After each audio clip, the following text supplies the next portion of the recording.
Super position पढ़ा दो।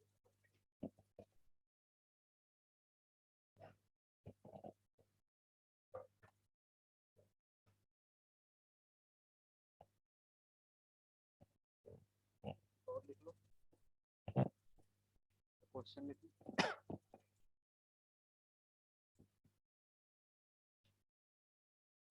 Charge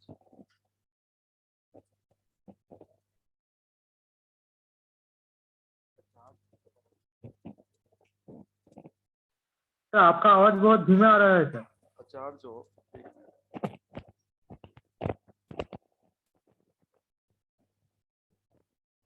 charge of √3 into 10 raised to power 19 coulomb is placed at origin.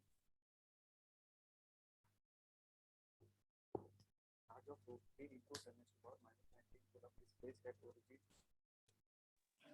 Sir आपकी आवाज बहुत धीरे है।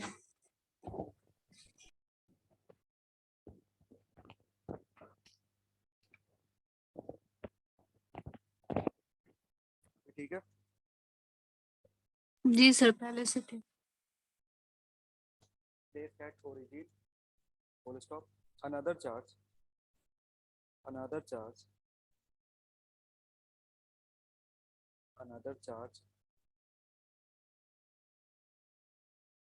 of another charge of √3 into 10 raised to power -19. Another charge of √3 into 10 raised to power -19 coulomb is placed at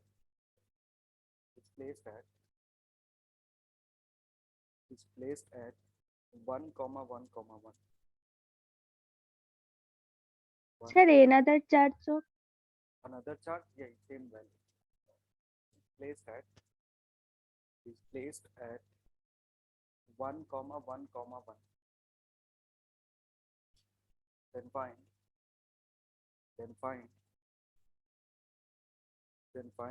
net force. Then find net force acting on.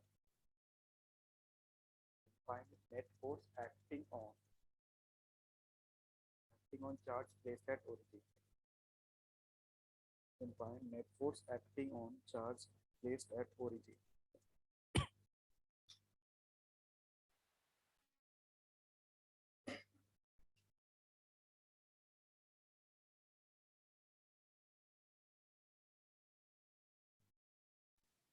Sir another charge से पहले के आप बोले थे।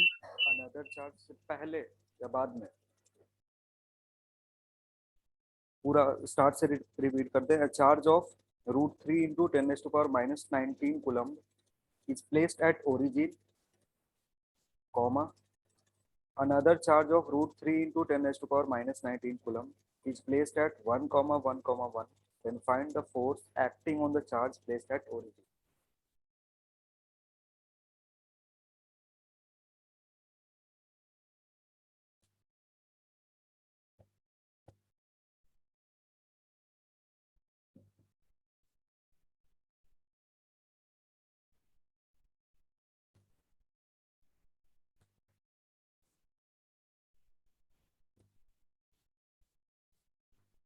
इसमें तुमसे फोर्स पूछा हुआ है, मतलब फोर्स का इंफॉर्मेशन देंगे तो या तो मैग्नीट्यूड एंगल बता दो किसी रेफरेंस के रिस्पेक्ट में, या फिर वेक्टर फॉर्म में डायरेक्टली कैलकुलेट कर सकते हो इसको।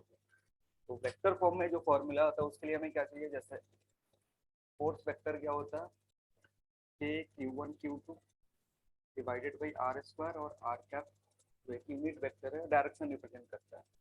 अब देखो इसमें क्या है कि अगर हम मान लेते हैं एक चार्ज 1 है और एक चार्ज क्या है, चार्ज 2 है, q1 q2 हमने रखा हुआ है। इसमें एक है ओरिजिन पे 0,0,0 और दूसरा कहाँ, दूसरा 1,1,1 पे, ठीक है। अब देखो इसके दोनों का चार्ज का जो नेचर दिया हुआ कैसा दिया हुआ है, दोनों के चार्ज का जो नेचर दिया हुआ है वो पॉजिटिव है, यानी इन दोनों के बीच में क्या होगा, रिपल्सन या अट्रैक्शन, रिपल्सन होगा। और रिपल्सन के चलते ये चार्ज जो इस पे फोर्स लगाएगा का डायरेक्शन इधर आएगा, ये तुम्हारा फोर्स का डायरेक्शन है, ठीक है। तो जो तुम्हारा वेक्टर होना चाहिए वो भी क्या होना चाहिए, इसी के डायरेक्शन में, मतलब जो वेक्टर होगा फ्रॉम 2 to 1 जाएगा। आ रही बात समझ में? जो वेक्टर का रिप्रेजेंटेशन होगा इस फोर्स के डायरेक्शन में, और ये फोर्स है फोर्स ऑन 1 ड्यू टू 2, जिसके लिए हमें वेक्टर कौन सा चाहिए, R21 वेक्टर चाहिए। तो जो भी वैल्यू है यहाँ F12 निकालना किसके, वेक्टर चाहिए 21। तो इसके लिए पहले R निकालना पड़ेगा कि R वेक्टर जो है R21 वेक्टर को क्या लिख सकते हैं। R21 वेक्टर लिखने का मतलब होता है R2 minus R1। Position vector में ये बताए थे कि R21 लिखने का मतलब हो रहा है 2 माइनस 1 करेंगे, तो 2 पे कौन है या उल्टा है, R1 minus R1 minus R2 करेंगे। R21 लिखने का क्या मतलब होता है, फाइनल माइनस इनिशियल। R21 के लिए फाइनल पॉइंट क्या है, R21 के लिए फाइनल पॉइंट है ये ओरिजिन, और इनिशियल ये वेक्टर शुरू कहाँ से होगा, 1,1,1 से होगा। तो यहाँ से कैलकुलेशन करोगे तो will come as minus I minus J minus, ये तुम्हारा R वेक्टर है। इसका कैप निकालोगे तो R21 cap will be minus of 1/√3 I plus ये प्लस, तो यहाँ पुट कर देंगे, डायरेक्शन बता देगा। ये इधर वाला पूरा टर्म क्या बताएगा तुमको, मैग्नीट्यूड बताएगा। तो इसका जो मैग्नीट्यूड होगा R21 वेक्टर का, उसका वैल्यू कितना होगा, √3 का जो मैग्नीट्यूड होगा वो कितना होगा, √3 होगा। इस पे पुट कर दो। सो k का वैल्यू 9 × 10⁹ का स्क्वायर हो जाएगा, स्क्वायर √3 × 10⁻⁴ कितना दिया हुआ, 19। तो इसका square divided by R square, जहाँ पे R तुमने निकाला हुआ है, ये भी √3 का स्क्वायर हो जाएगा, इनटू ये R21 कैप इधर तुमने कैलकुलेट करा है -1/3 आई प्लस जे प्लस, तो पुट कर दो।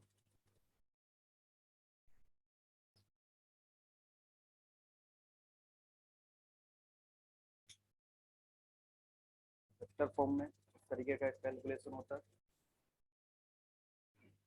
अगेन ये तुम्हें कंप्लीट इन्फॉर्मेशन देगा, मैग्नीट्यूड भी बताएगा और साथ ही साथ डायरेक्शन भी बताएगा। ये पूरा जो टर्म है ये क्या रिप्रेजेंट करेगा, डायरेक्शन रिप्रेजेंट करेगा।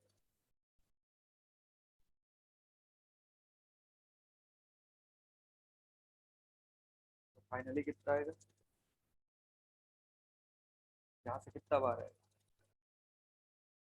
-38, ये जो पावर है स्क्वायर लगेगा 38, और इसमें प्लस करेंगे 9, कितना हो जाएगा 3√3, और 3√3 यहाँ से यहाँ कैंसिल आउट हो गया, तो इसको सोचने की जरूरत नहीं होगा। 9 × 10⁻⁻29, और ये वाला जो टर्म है इसमें मल्टीप्लाई होगा, माइनस साइन बाहर दिखेगा, यानी फाइनली तुम आंसर में क्या लिख सकते हो, 3√3 × 10⁻⁻29 आई प्लस ए प्लस सी, यूनिट क्या होगा, न्यूटन। ये नेट फोर्स है तो किस पे लग रहा होगा, चार्ज प्लेस एट ओरिजिन।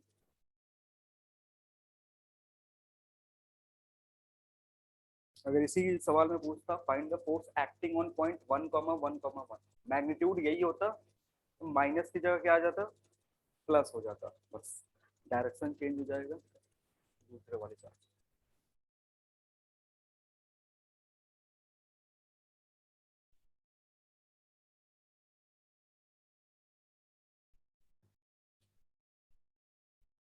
हो गया।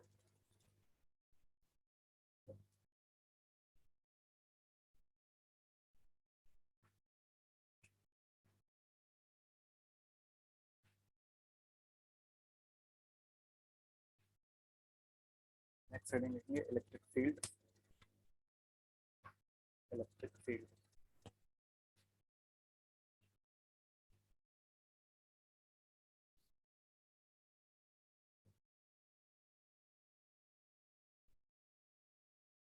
इसमें space around a charge, space around a charge, space around a charge, space around a charge where where where other charges where other charges experience where other charges experience experience electric effect. Other charges experience electric effect such as electrostatic force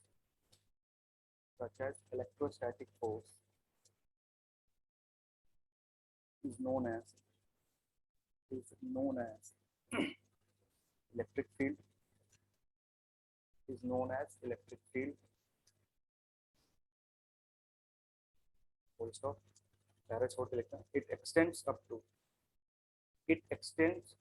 infinity. It extends up to infinity.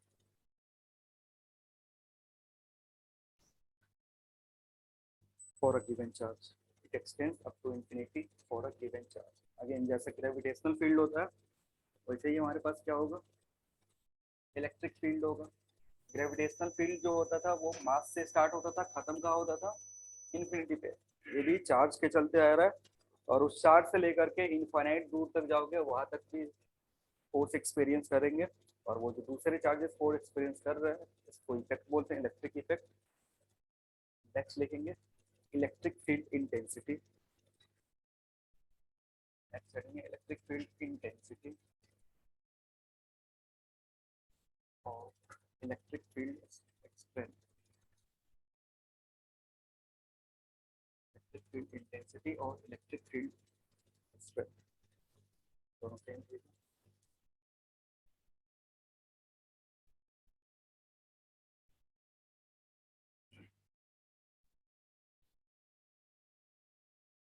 इससे है electric field का quantity बताते हैं.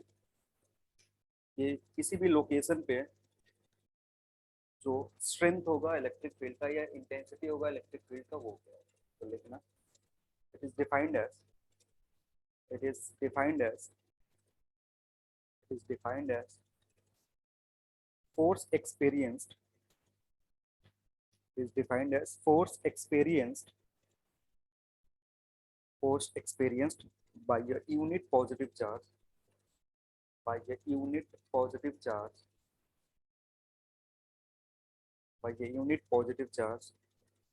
when placed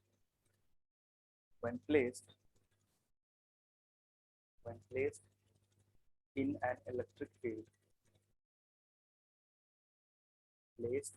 an electric field at a given point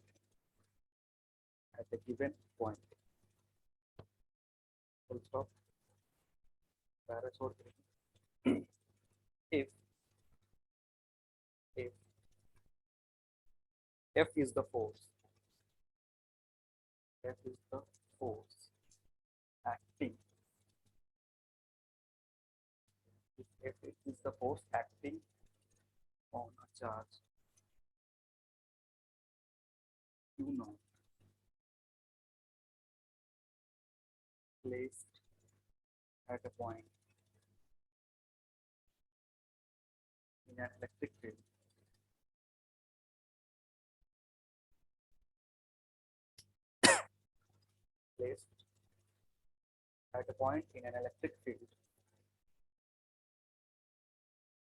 then electric field intensity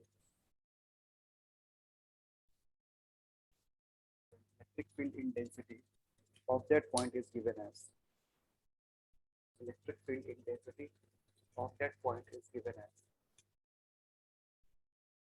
electric field intensity of that point is given as E is equal to F by Q.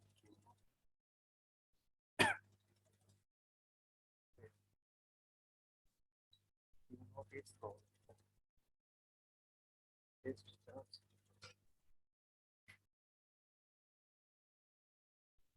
इसको test charge बोलते हैं और इसकी जो value होती है very small होती है. Q naught is very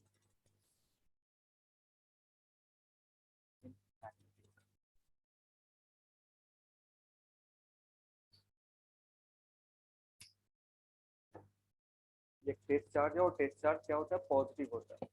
Q not ये जो है ये क्या है, पॉजिटिव चार्ज है, और इसका जो मैग्नीट्यूड होता है वो बहुत ही छोटा है, मैग्नीट्यूड स्मॉल इसलिए रखते हैं, मे बी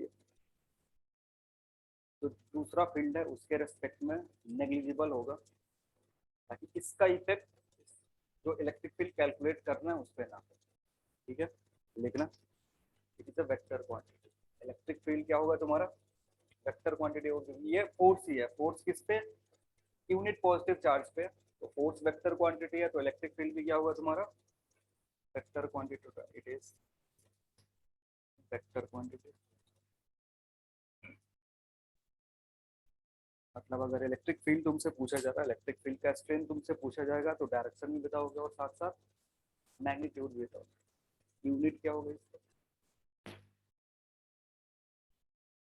यूनिट की अगर बात करोगे, यूनिट जो होगा यहाँ से कैलकुलेट कर सकते हो, तो यहाँ से करोगे तो न्यूटन पर कूलम, या फिर इसका एक और यूनिट होता है वोल्ट,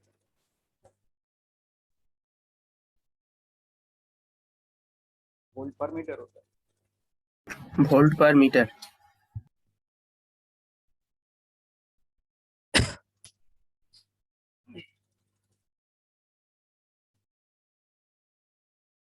डायमेंशन क्या होगा इसका,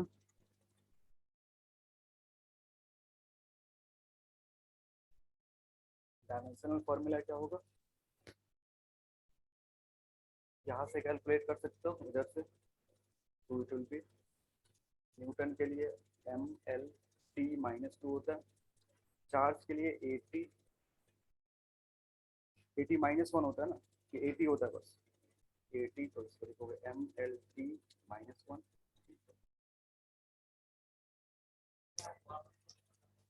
80 डिवाइड हुआ है, 80 डिवाइड हुआ है तो 8 -1, और ये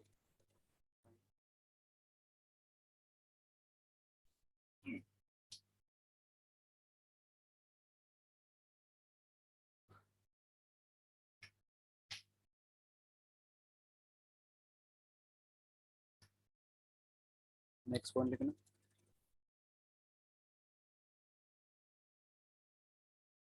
if a charge q, next point, if a charge q is placed, if a charge q is placed at a point, if a charge q is placed at a point where electric field is, where electric field strength is, where electric field strength is, where electric field strength is E vector, if a charge q is placed at a point where electric field strength is E vector, then it will experience a force of, then it will experience a force of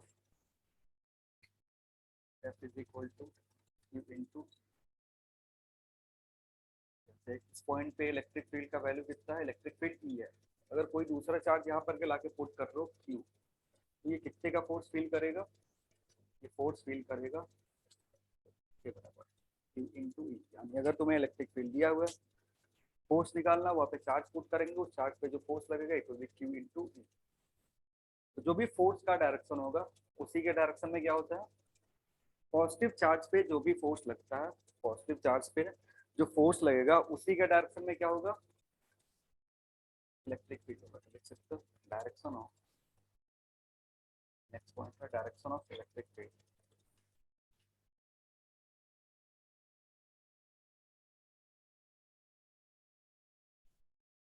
direction of electric field intensity, direction of electric field intensity at A given point.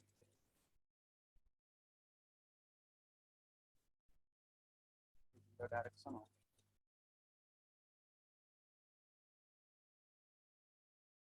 direction of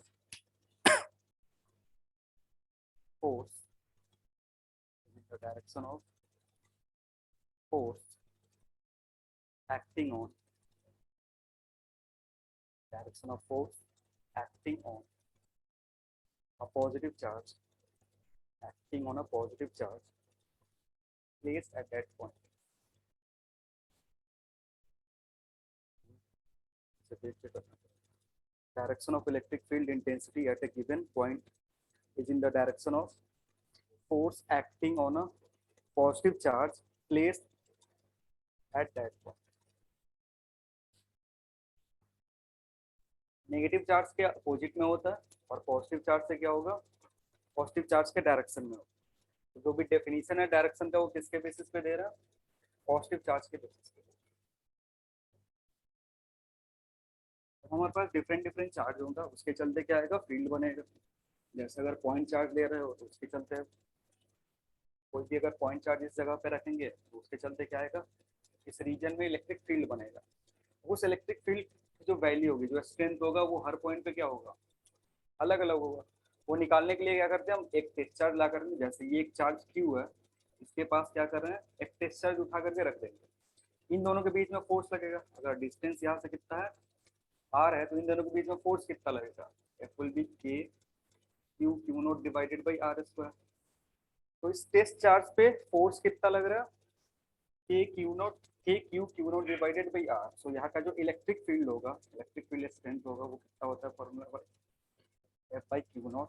तो जो value होगा E का, it will be K Q divided by R square. और ये जो value है, ये है electric field strength due to a point charge. Point charge Q के चलते यहाँ पे जो इलेक्ट्रिक फील्ड आएगा इस पॉइंट पे, जो कितना डिस्टेंस दूरी पे है चार्ज से, आर डिस्टेंस दूरी पे है, उसकी वैल्यू कितनी होगी, के क्यू बाई आर स्क्वायर। ये एक पॉइंट चार्ज के चलते हैं। अब इसके इलेक्ट्रिक फील्ड में क्या इस पॉइंट का इफेक्ट है, ये जो तुमने क्यू नॉट रखा हुआ उसका इफेक्ट है, नहीं है, क्योंकि क्यू नॉट से डिवाइड हो गया। क्यू नॉट ऊपर नीचे क्या हो गया, कैंसिल आउट हो गया। तो तुम इस पॉइंट चार्ज का इलेक्ट्रिक फील्ड कैलकुलेट कर रहे हो इसका, इसलिए इलेक्ट्रिक फील्ड भी किसका, इलेक्ट्रिक फील्ड किस पे डिपेंड करेगा, गिवन चार्ज पे, and it will be K Q divided by R. So next heading लिखेंगे, electric field due to a point charge. Electric field due to a point charge.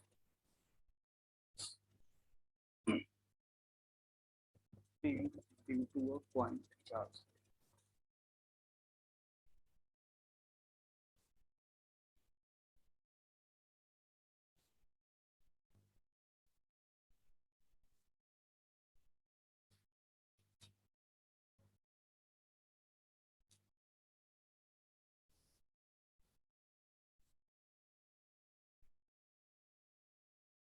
Direction change कर, तो अगर electric field लिखोगे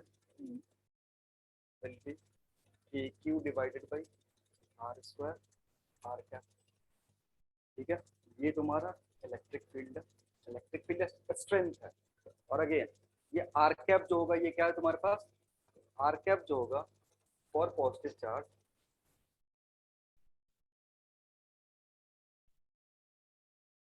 ये outward vector होगा।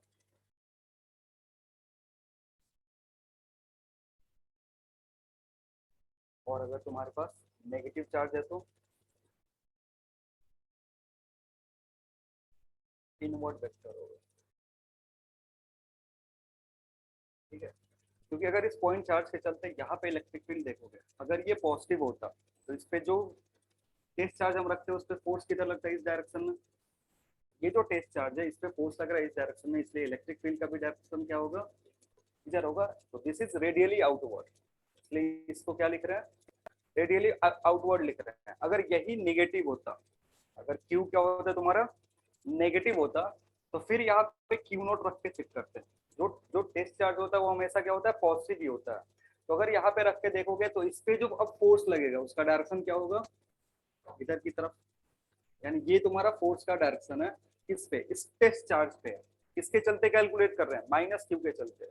यानी इसका जो इलेक्ट्रिक फील्ड होगा उसका डायरेक्शन क्या होगा, अपोजिट होगा पिछले वाले केस के, यानी इनवर्ड वेक्टर होगा।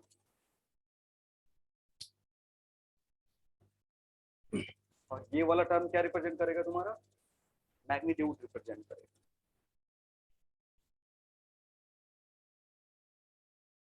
सही, आउटवर्ड और इनवर्ड वेक्टर फिर से बोल दीजिए ना। आउटवर्ड वेक्टर है, जैसे ये पॉइंट चार्ज है हमारा और ये पॉइंट है, तो कोई भी वेक्टर जो पॉइंट से अवे जाता है, इसका direction away from the point होता है, उसको बोलते हैं आउटवर्ड वेक्टर। ये तुम्हारा पॉइंट चार्ज है, इसके चलते इलेक्ट्रिक फील्ड निकालना है। तो कोई भी vector which is going away from the point, is known as outward vector. तो इसके लिए डायरेक्शन देखोगे यहाँ इलेक्ट्रिक फील्ड का कुछ इस तरीके से आएगा। तो इसके डायरेक्शन को कौन रिप्रेजेंट करेगा? ये वाला vector which is going away from the given charge, और इसलिए उसको क्या बोलना है? आउटवर्ड वेक्टर बोलना है। और इसका रिवर्स वाला क्या? अगर यहाँ माइनस चार्ज होता, माइनस क्यू होता, इस पॉइंट पे इलेक्ट्रिक फील्ड का डायरेक्शन किधर होता? इधर की तरफ, which will be represented by a vector जो किधर जाएगा? चार्ज की तरफ जाएगा, जिसका डायरेक्शन होगा टुवर्ड्स द चार्ज। और ऐसे वेक्टर को हम क्या बोलेंगे? इनवर्ड वेक्टर बोलेंगे। समझ में आ गया? Yes sir. अगेन अगर बहुत सारे पॉइंट चार्जेस रखा हुआ है तो क्या क्या करेंगे फिर? Superposition principle. एक पॉइंट पे हमने क्या कर दिया? बहुत सारे चार्जेस रख दिए, जैसे लोकेशन था यहाँ पे Q1 Q2 Q3 Q4 बहुत सारे रखा हुआ है। और तुम्हें इस पॉइंट, मान लीजिए पॉइंट है P, यहाँ पे क्या कैलकुलेट करना है? नेट इलेक्ट्रिक फील्ड कैलकुलेट करना है due to all the charges. तो यहाँ से कुछ लोकेशन होगा इसका, यहाँ से भी, यहाँ से कुछ डिस्टेंस, और यहाँ से कुछ डिस्टेंस। तो अगर ये नेगेटिव है, इसके चलते जो इलेक्ट्रिक फील्ड आएगा उसका डायरेक्शन ये हो, यहाँ माइनस कर दो तो टुवर्ड्स होगा, कितना होगा ये? E2 vector. इसके लिए देखोगे तो आउटवर्ड, यानी जो डायरेक्शन होगा इधर की तरफ होगा, and it will B E1 vector. ये नेगेटिव है तो इसके लिए भी जो डायरेक्शन होगा क्या होगा? Inward E3 vector. और इसके लिए कैलकुलेट करोगे तो आउटवर्ड इस लाइन के अलोंग E4 वेक्टर। तो E नेट कितना निकलेगा? EP will be E1 vector plus E2 vector plus E3 and so. तो क्या बोलते हैं? Superposition principle. इसका हेडिंग लिखना, हेडिंग लिख देना electric field Q2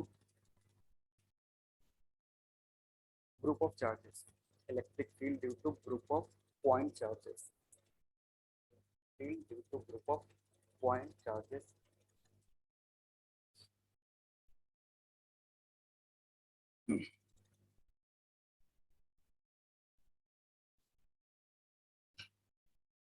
field due to group of point charges। अभी ये डायग्राम हो गया।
सेम नेचर, दोनों चार्ज का जो नेचर है कैसा रख रहे हैं? सेम रख रहे हैं। जैसे एक चार्ज यहाँ है, एक चार्ज यहाँ Q1 है, के बीच का जो डिस्टेंस है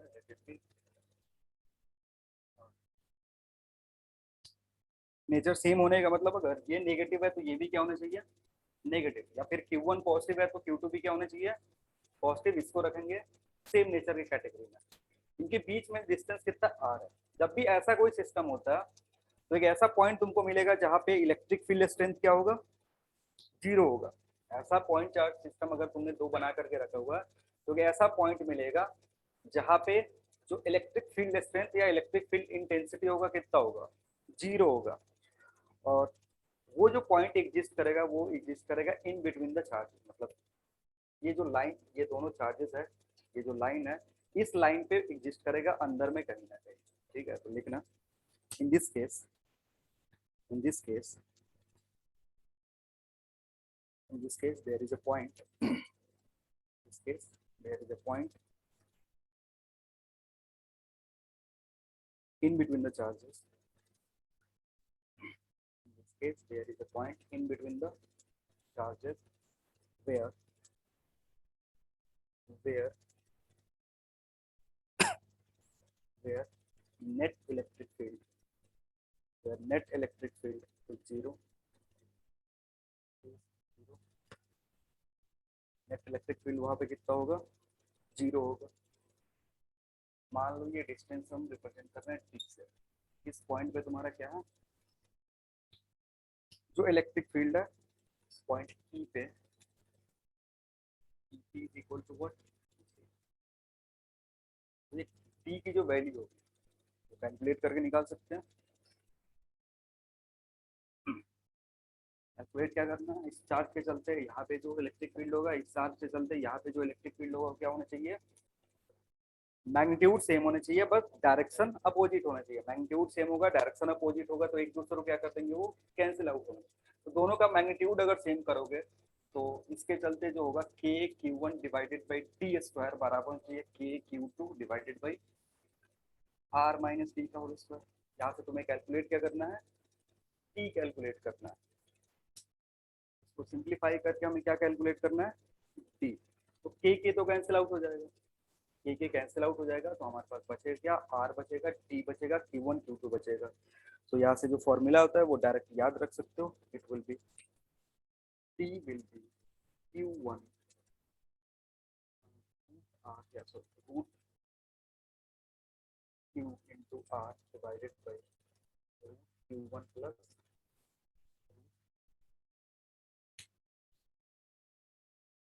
ये फॉर्मूला याद रखेंगे। और चूंकि हमने डिस्टेंस जो है वो कहाँ से कैलकुलेट करा है, ये डी जो कैलकुलेट करा है किधर से करा है, Q1 चार्ज से, इसलिए ऊपर क्या आ रहा है तुम्हारा, Q1 आ रहा है। अगर इसको उधर से कैलकुलेट करते, यहाँ से कैलकुलेट करते डी, तो ऊपर क्या आता, Q2 आता।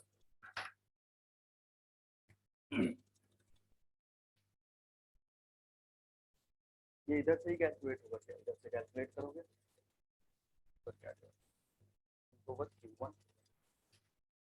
इंटू आर, आर रूट के बाहर है, divided by root over Q1 plus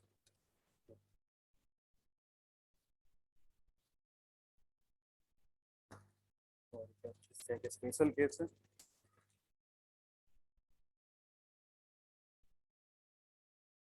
special case ये है अगर तुम्हारा Q1 की वैल्यू बराबर हो जाए किसके, Q2 के, तो D जो होगा it will B R by 2, यानी सेंटर में क्या होगा, इस लाइन के सेंटर में एक ऐसा पॉइंट मिलेगा जहाँ पे इलेक्ट्रिक फील्ड कितना होगा, 0 होगा।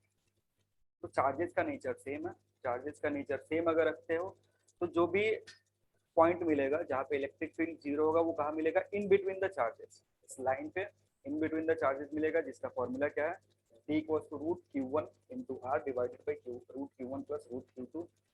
D कहाँ से कैलकुलेट कर रहे हैं, Q1 से कैलकुलेट कर रहे हैं। अगर इस यही फॉर्मूला चेंज हो जाएगा, अगर हम वैल्यू कहाँ से कैलकुलेट करेंगे तो Q2 से जब कैलकुलेट करते हो तो चेंज होगा ना, बस थोड़ा चेंज होगा, Q1 की जगह क्या आ जाएगा ऊपर, Q2 आ जाएगा।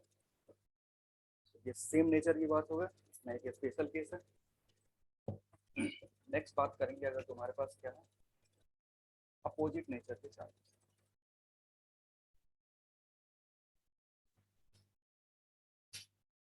अपोजिट नेचर कहने का मतलब है एक पॉजिटिव होगा तो दूसरा नेगेटिव होगा। जैसे अगर एक चार्ज है Q1, चार्ज है हमारे पास माइनस इन दोनों के बीच का जो डिस्टेंस है that distance is taken as r। तो हमें पता करना है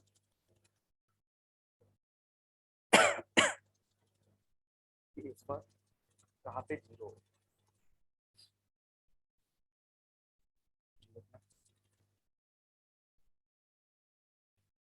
In this case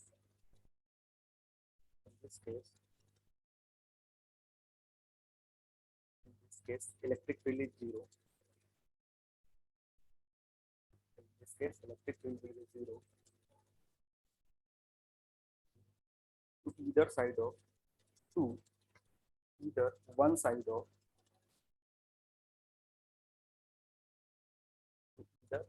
side of charge electric field will be zero, तो उसके बाद क्या बोले? will be zero to either one side of the charge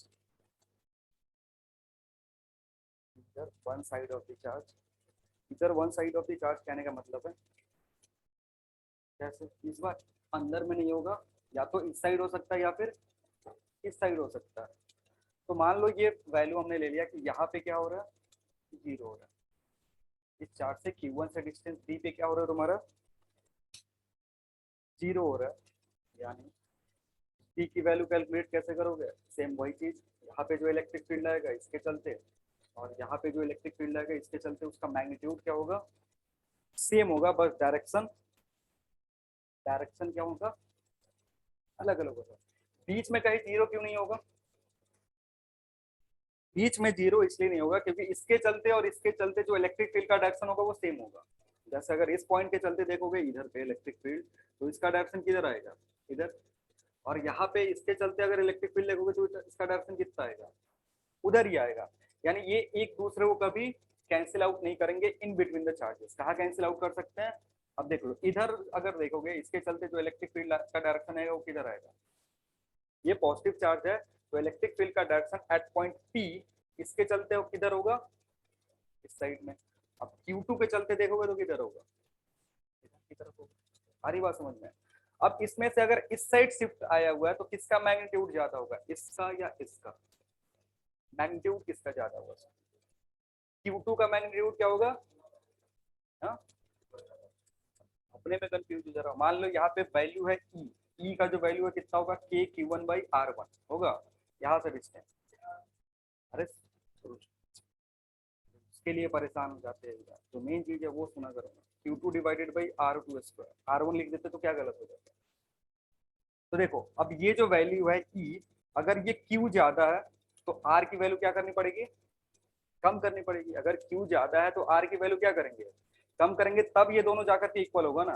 तो इसमें अगर जो तुम्हारा जीरो इलेक्ट्रिक फील्ड वाला साइड है वो इस साइड अगर शिफ्ट हुआ है तो इन दोनों में कौन सी वैल्यू बड़ी होगी, Q1 या Q2, Q2 बड़ा होना चाहिए, क्योंकि ये जो Q2 बड़ा नहीं छोटा होना चाहिए, क्योंकि ये जो डिस्टेंस है ये क्या है तुम्हारा, ये डिस्टेंस R2 बड़ा है, इसके रेस्पेक्ट में ये R1 है और ये डिस्टेंस क्या है, ये R2 है। तो देखो इनवर्स रिलेशन, अगर इन दोनों को सेम करना है तो Q1/Q2 का जो रेशियो होगा, Q1/Q2 का रेशियो क्या होगा, R2/R1 का होल स्क्वायर, ये होगा। तो अगर यहाँ से कंपेयर करोगे तो Q1 इंक्रीज होगा, तो ये पूरा रेशियो बढ़ना चाहिए, यानी R1 क्या होगा, R2 क्या होगा, इंक्रीज होगा, इस तरीके से। तो जो इनवर्स रिलेशन है उसके अकॉर्डिंग अगर ये इस पॉइंट पे Q1 के पास में तुमको क्या मिला है, Q1 के पास में एक ऐसा पॉइंट मिला जहाँ पे इलेक्ट्रिक फील्ड जीरो है, इसका मतलब इसका वैल्यू इसके रेस्पेक्ट में ज्यादा होगा या कम होगा, Q1 अभी भी कंफ्यूज हो, कम ज्यादा कम ज्यादा। यहाँ पे इलेक्ट्रिक फील्ड मिला है या इसके पास में मिला है, इसके पास में मिलने का मतलब है इसका जो वैल्यू होगा वो कम होगा या ज्यादा होगा, इसका वैल्यू क्या होगा, कम होगा। क्यों, क्योंकि इसके पास में इलेक्ट्रिक फील्ड जीरो हो रहा है, मतलब इसके लिए R की वैल्यू घटानी पड़ रही है, R की वैल्यू घटाएंगे तब तो इसके बराबर जाकर करेगा। यानी Q2 जो है, Q2 है it is greater than, magnitude जो होगा Q2 का it is greater than what, magnitude of Q1। Magnitude wise क्यों डिस्कस कर रहे हैं, क्योंकि नेचर अपोजिट है Q1 Q2। तो अगर पॉइंट इस साइड मिला हुआ है, पॉइंट किधर मिला हुआ, Q1 के साइड में मिला हुआ है जहां पे क्या जीरो है, इलेक्ट्रिक फील्ड जीरो है, इसका मतलब रिलेशन क्या बैठ रहा होगा, magnitude of Q2 is greater than what, Q1।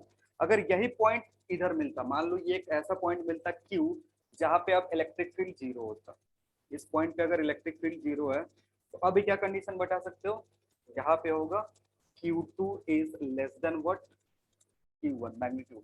तो जिसका मैग्नीट्यूड कम होगा पॉइंट क्या होगा, उसकी तरफ जाएगा। जिसका भी मैग्नीट्यूड कम है, जैसे इधर रख दिए 10 माइक्रोकूलम और इधर रख दिए -20 माइक्रोकूलम। 10 माइक्रोकूलम में और 20 माइक्रोकूलम में जो E0 वाला वैल्यू होगा वो किधर होगा, इधर या उस साइड, 10 के साइड होगा। आ रही बात समझ में क्या बोल रहे हैं?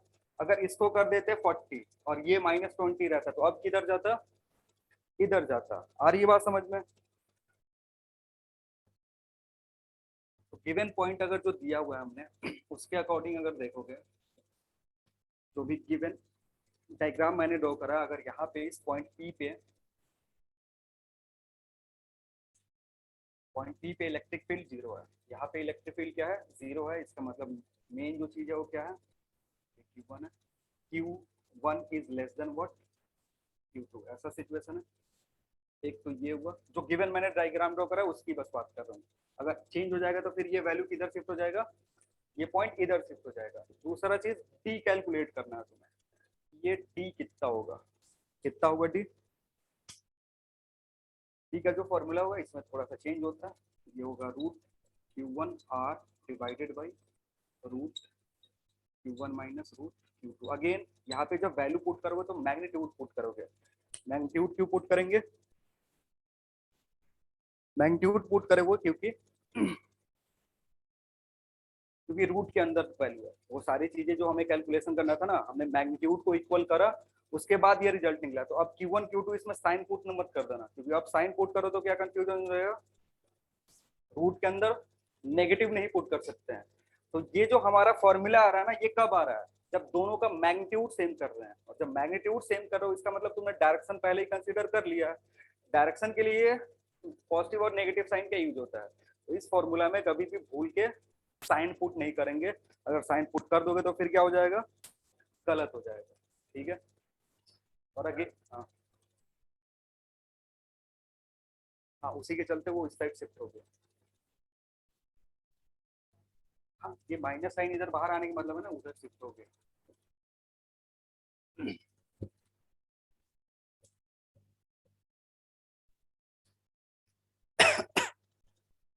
हो गया। अब इसमें क्या होता है, इसका भी एक स्पेशल केस है। स्पेशल केस ये है कि अगर Q1 की वैल्यू क्या हो जाए, Q2 हो जाए, मैग्नीट्यूड वाइज Q1 का वैल्यू क्या हो जाए, बराबर हो जाए Q2 के।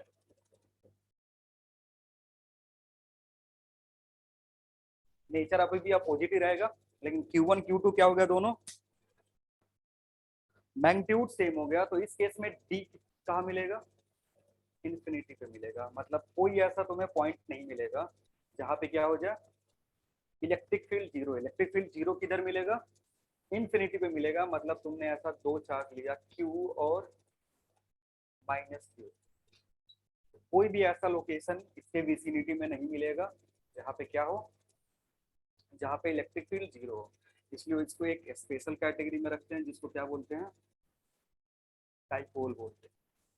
ये जो सिस्टम बनाएगा उसको क्या बोलेंगे हम, डाइपोल बनाएंगे। और डाइपोल के केस में इलेक्ट्रिक फील्ड कहाँ पे जीरो होता है, इन्फिनिटी पे। आसपास में इधर कहीं भी कोई भी लोकेशन तुमको नहीं मिलेगा जहाँ पे क्या हो, जहाँ पे इलेक्ट्रिक फील्ड जीरो हो। ये स्पेशल केस है डाइपोल का, जिसको अलग से डाइपोल टॉपिक करके ही पढ़ते हैं, जहाँ पे हमें डाइपोल का इलेक्ट्रिक फील्ड निकालना होता है, डाइपोल का पोटेंशियल, डाइपोल का जो एनर्जी है वो कैलकुलेट करते हैं। तो ये डिस्कस करेंगे जब डाइपोल तक पहुंचेंगे तब तक। हो गया।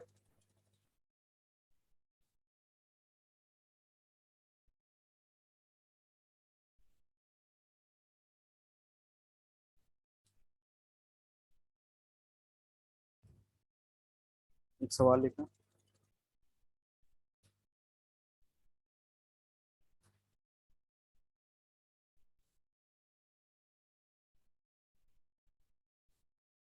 Two charges two charges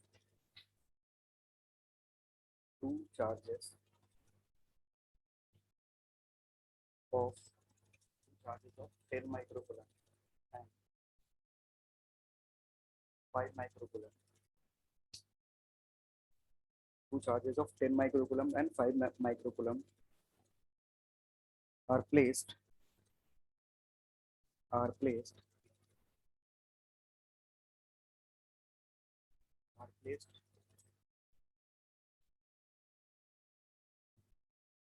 full stop. Another charge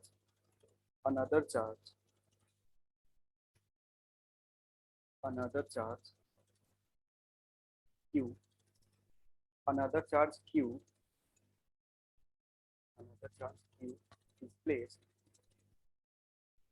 is placed on the line. Another charge q is placed on the line joining the given two charges,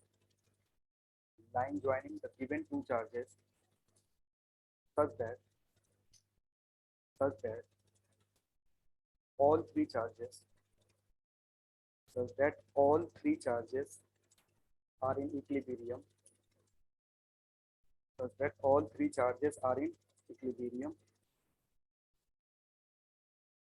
Then find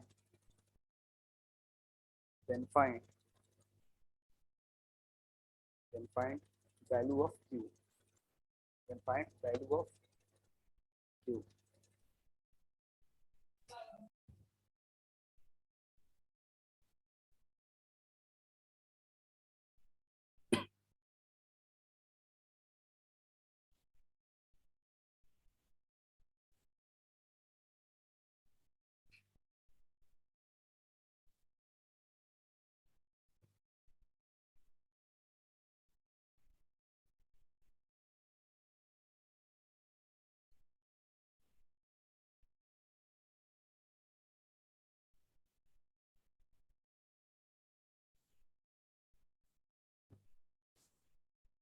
दिया हुआ कहाँ रखना है तो तुम्हें खुद सोचना है और उसी के कोरस्पॉन्डिंग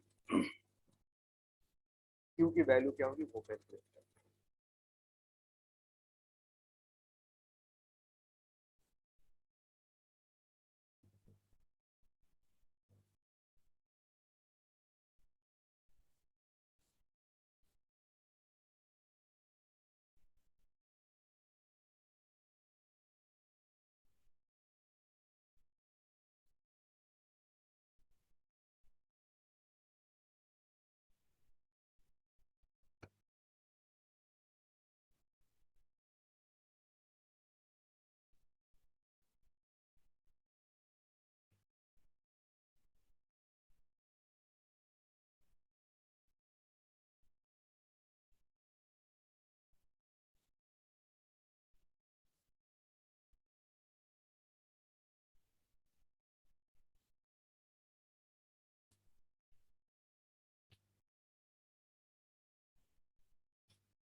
ऐसा कुछ सिचुएशन दो चार्जेस रखे होंगे। अब इन दो चार्जेस के लिए कह रहे एक इसी लाइन पे हम एक और चार्ज ला करके रख रहे हैं और वो चार्ज को ऐसी जगह रख रहे हैं कि पूरा सिस्टम क्या होगा इक्विलिब्रियम में होगा। पूरा जो सिस्टम है वो क्या है इक्विलिब्रियम में। पूरा सिस्टम इक्विलिब्रियम कहने का मतलब है कि net force on each charge क्या होगा जीरो होगा। Net force on each charge zero होना चाहिए। तो मान लो हमने जो चार्ज ला के रख रहे हैं वो कहाँ पे रखेंगे कि उस पर लगने वाला नेट फोर्स क्या हो जाए जीरो हो जाए। वो कहाँ पे ला करके रखें नया वाला चार्ज जिस पे नेट फोर्स जीरो लगे इन दोनों के चलते। अगर इन दोनों के चलते नेट फोर्स जीरो लगेगा तो वो चार्ज क्या होगा इक्विलिब्रियम में रहेगा। तो उसके लिए जस्ट अभी हमने कैलकुलेट करा है कि अगर ये डी डिस्टेंस यहाँ से ला करके रखते हैं यहाँ पे तो ई की वैल्यू क्या होगी जीरो होगी। यानी जो भी चार्ज क्यू हम रखेंगे कहाँ पे रखेंगे इस लोकेशन पे रखेंगे और उस लोकेशन के लिए हमें वैल्यू दिया है डी क्या है हमारा डी का जो वैल्यू होता है it is √q1 into R divided by root Q1 plus root Q2 circle. अब इसको सिंप्लीफाई करोगे, वैल्यू पुट करोगे तो कितना होगा, root 5 into R divided by root 5 plus, simplify करने के बाद ये कितना आएगा, ये जो वैल्यू आएगा t का जो वैल्यू आएगा वो कितना आएगा,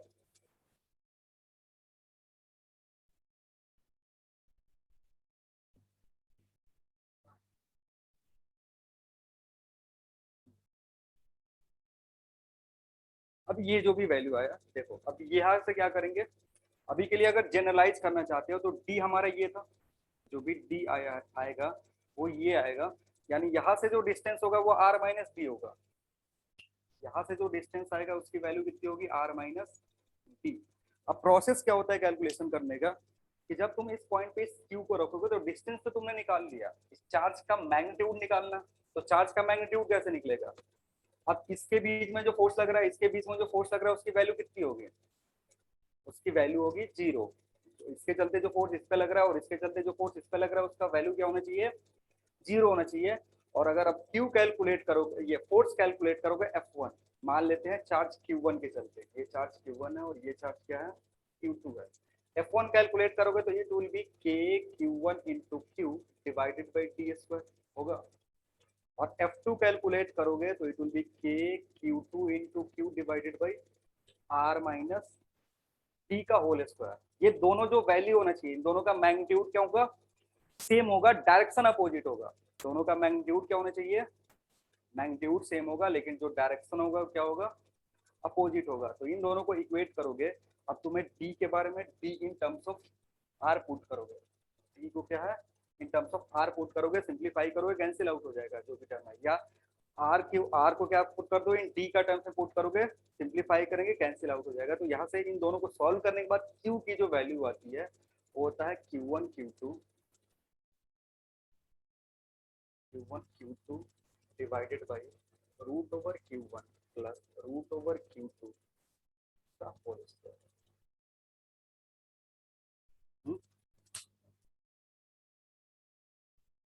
इसका Q का वैल्यू इस फॉर्मूले में पुट करके देखो, ये सब सिंप्लीफाई करने के बाद जस्टिफाई, हाँ बोलो,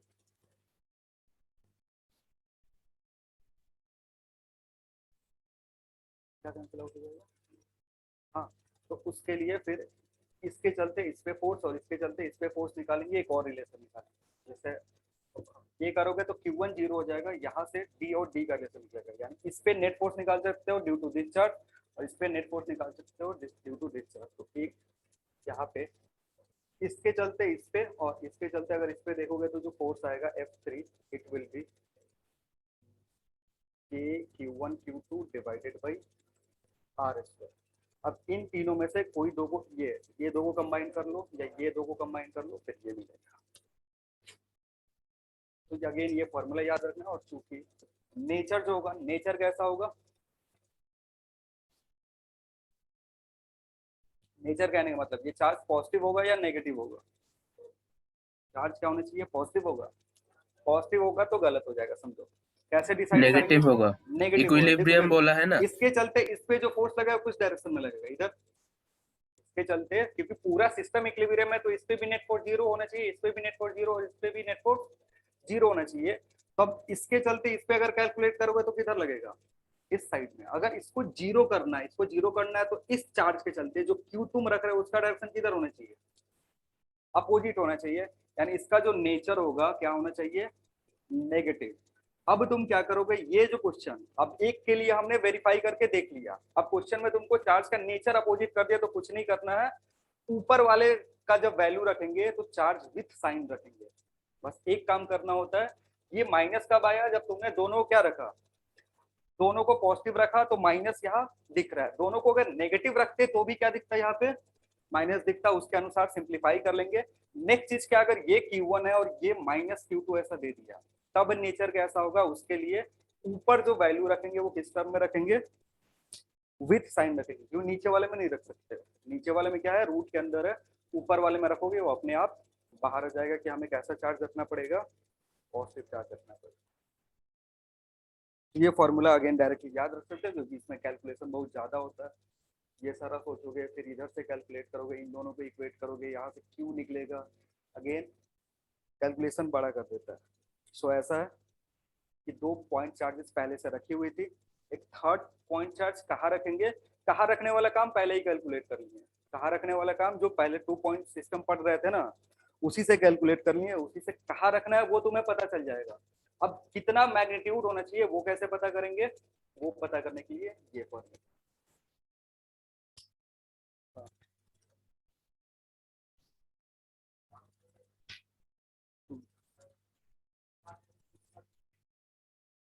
दोनों का चार्ज नेगेटिव होगा। हाँ तो बीच में जो चार्ज रखेंगे उसका साइन नेगेटिव होगा। इधर इधर अगर रखोगे तो अगर ये नेगेटिव है ये नेगेटिव है तो इसके लिए जो फोर्स लग रहा होगा इधर, इसके लिए जो फोर्स लग रहा होगा इधर, तो फिर यहाँ से कैलकुलेशन करोगे तो फिर कुछ नहीं बैठेगा। माइनस क्यू, ये बोथ पॉजिटिव के लिए, बोथ पॉजिटिव है तो उसके लिए यूज करेंगे। अगर बोथ नेगेटिव है तो फिर नेचर, नेचर बस उलट जाएगा, जो भी नेचर होगा अगर ये दोनों नेगेटिव है तो फिर यहाँ पे पॉजिटिव रखेंगे, और अगर ये दोनों पॉजिटिव है तो यहाँ क्या रखेंगे, नेगेटिव रखेंगे।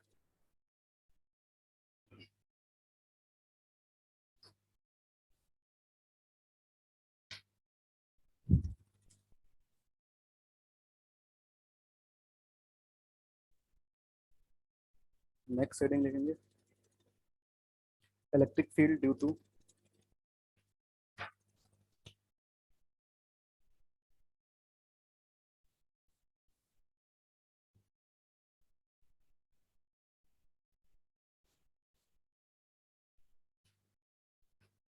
Electric field due to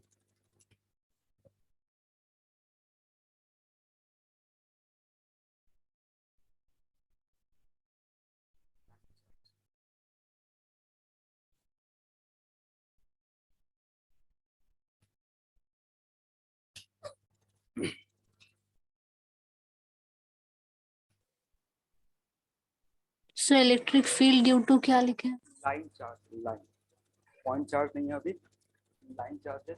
line charge में दो तरीके का लाइन चार्ज हम डिस्कस करते हैं, एक फाइनाइट लार्ज,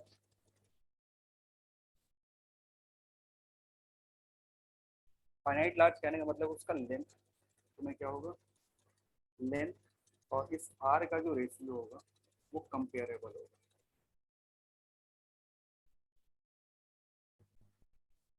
जब भी ऐसा कुछ कंडीशन दिया हुआ तो इसका मतलब ये है कि R is comparable to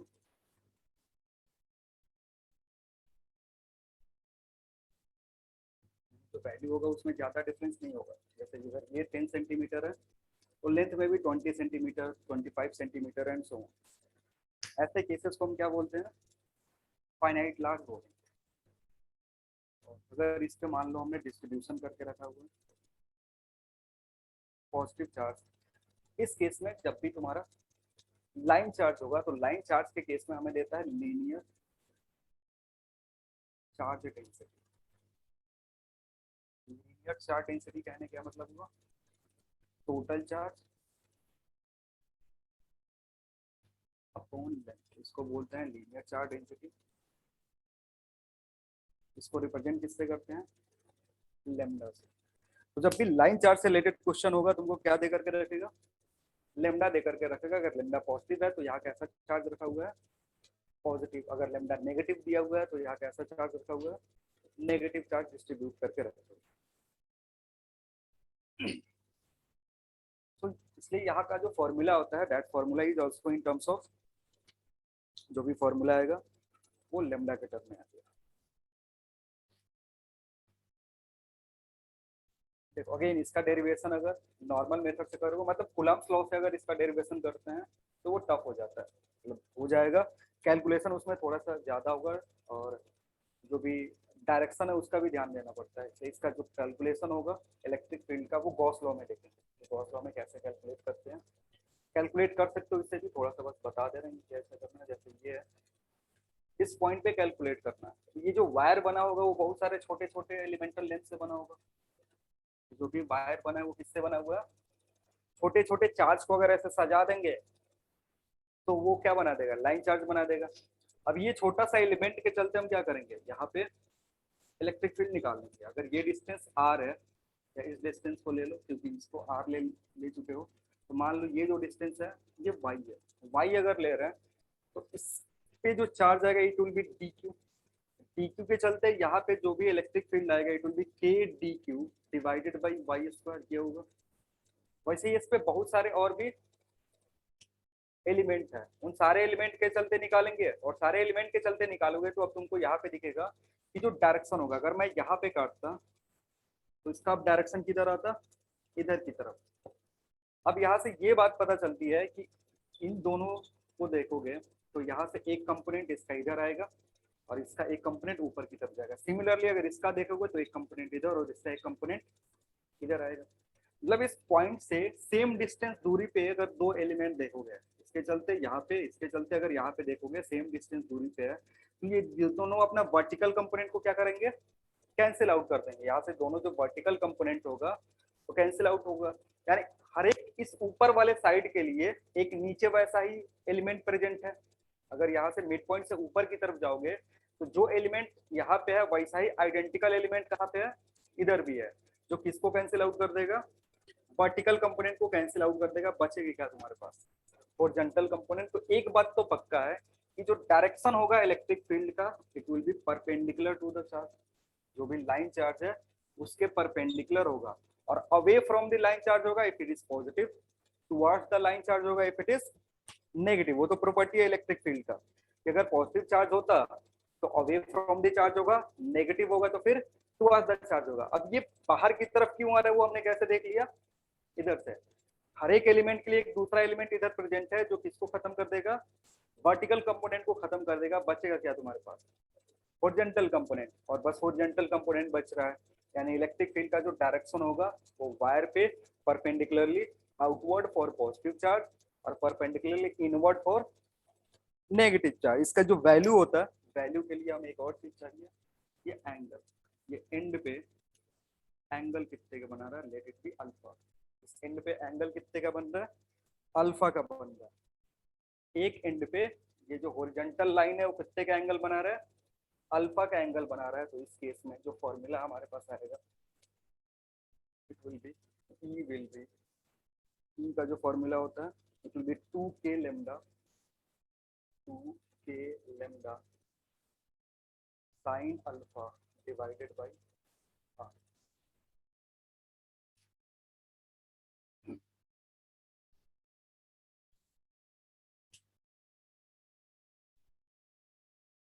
cos में ये कैलकुलेट नहीं करते हैं, फॉर्मूला रख लो। डेरिवेशन उधर कॉस में करवा देंगे इनफाइनाइटली लार्ज का।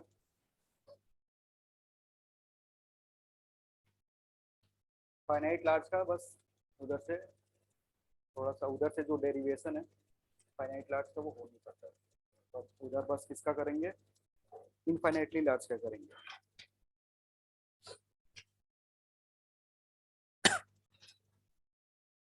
हो गया। फाइनाइट लार्ज का फॉर्मूला ये याद ही रखना है। एंगल, अगेन एंगल पे ध्यान देना है। एंगल कौन सा एंगल है, ये परपेंडिकुलर लाइन है, इस पॉइंट का ये तुम्हारा लाइन चार्ज है, ये परपेंडिकुलर डिस्टेंस था, जो परपेंडिकुलर डिस्टेंस दिया है वही इधर नीचे आता है, ठीक है ना। परपेंडिकुलर डिस्टेंस, उसके बाद ये जो एंगल बनेगा एक एंड से, उसको हमने क्या लिया हुआ है, अल्फा लिया हुआ। कभी कभी किसी किसी बुक में देखोगे तो ये पूरा एंगल ले देगा अल्फा, फिर यहाँ पे क्या लिखेगा अल्फा बाई 2, तो उससे कंफ्यूज नहीं होना है। हमने जो लिखा हुआ है उसमें क्या है तुम्हारा, alpha is angle made by line जो एक एंड से मैच करवा रहे हैं, ठीक है। वैसे ही अगर तुम्हारे पास दूसरा केस है इनफाइनाइटली लार्ज, इनफाइनाइटली लार्ज है अगर तुम्हारे पास, इनफाइनाइटली लार्ज, अगेन यहाँ पे कहने का मतलब है कि R is very very less than, R जो होगा it will be very very less than what L. ऐसे कंडीशन को हम क्या बोलते हैं, इनफाइनाइटली लार्ज बोलते हैं। जैसे ये पूरा वायर है, यहाँ पे हमें कैलकुलेट करना है, जब ये पूरा वायर है यहाँ पे कैलकुलेट करना होता है तो इसके लिए अल्फा की जो वैल्यू होगी वो कितनी हो जाएगी, π/2 हो जाएगा। अल्फा जो होगा 90 हो जाएगा, क्योंकि इधर से अगर देखोगे ये जो एंगल बन रहा है यहाँ पे इस तरीके का बनेगा, ऑलमोस्ट ये क्या हो जाएगा ऐसा सीधा, तो π/2 यहाँ पुट करोगे तो ई क्या वैल्यू है दे सकते हो alpha is equal to pi by two. जब अल्फा पाई बाई टू होगा तो ई का वैल्यू कितना हो जाएगा, 2k लेमडा बाई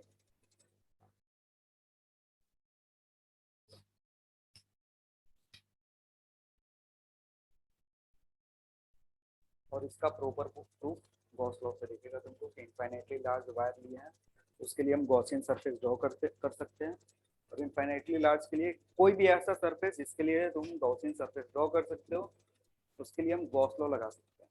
यहाँ पे गॉसियन सरफेस ड्रॉ करना थोड़ा सा मुश्किल है क्योंकि एंड का इंफॉर्मेशन हमारे पास नहीं होता। हो गया।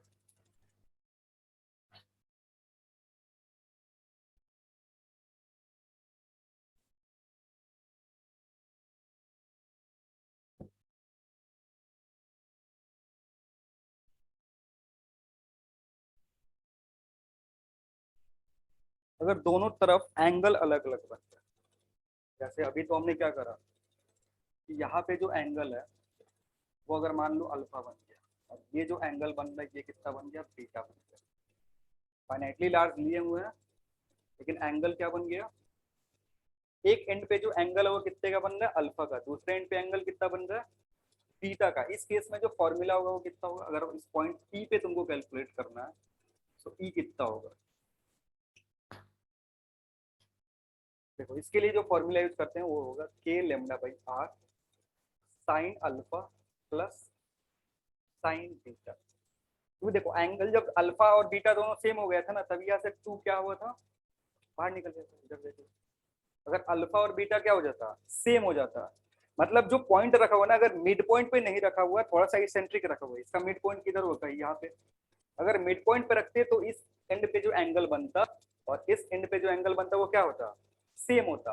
उसके लिए फॉर्मूला है, मतलब ये फॉर्मूला हमेशा कब अप्लाई करेंगे, जब मिड पॉइंट से रिलेटेड क्वेश्चन होगा, मतलब ऐसा एक पॉइंट जो वायर को कितने पार्ट में डिवाइड कर रहा है, टू इक्वल पार्ट में डिवाइड कर रहा है, टू इक्वल पार्ट में डिवाइड करेगा तो ये फॉर्मूला, अगर नहीं कर रहा है तो ये तुम्हारा जनरल फॉर्मूला है।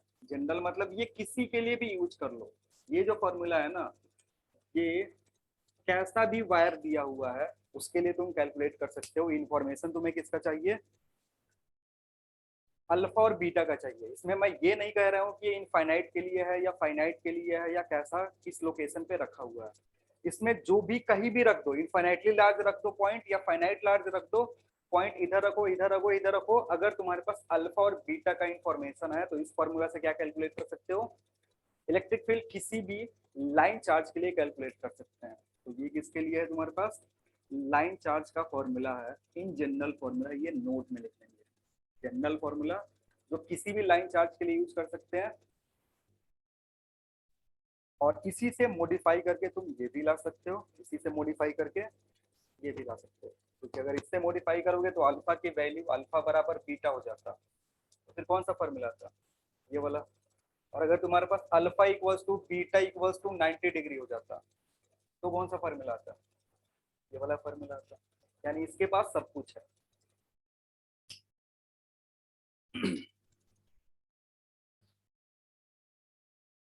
और अगेन यहाँ अल्फा क्या है, एक एंड पे जो एंगल बन रहा है, बीटा क्या है, दूसरे एंड पे जो एंगल बन रहा है।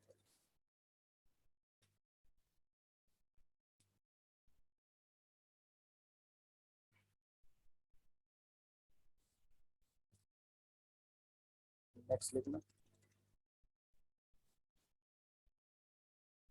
Electric field due to electric field due to electric field due to an arc due to an are.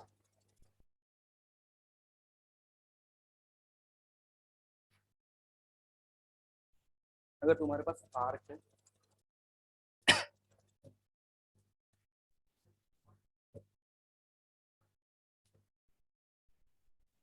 Rod के ऊपर, हाँ ऐसा भी हो सकता है, ये रॉड है, उस केस में एंगल जो बनेगा ये तुम्हारा एंगल होगा, ये अल्फा और ये पूरा का पूरा बीटा। लेकिन जब भी ऐसा सिचुएशन होता है तो जब एंगल मेजर कर रहे हो ना तो अल्फा का जो डायरेक्शन है वो क्लॉकवाइज और एंटी क्लॉकवाइज में चेंज हो जाता है, इसलिए जब फॉर्मूला पुट करते हैं तो साइन अल्फा की जगह साइन माइनस अल्फा पुट करते हैं। जब ये किसी एंड पे चला जाएगा, ये अगर मान लो किधर शिफ्ट हो गया, यहाँ शिफ्ट हो गया, उस केस में जो अल्फा पुट कर रहे थे वहां पे क्या पुट करेंगे, साइन माइनस अल्फा पुट करेंगे।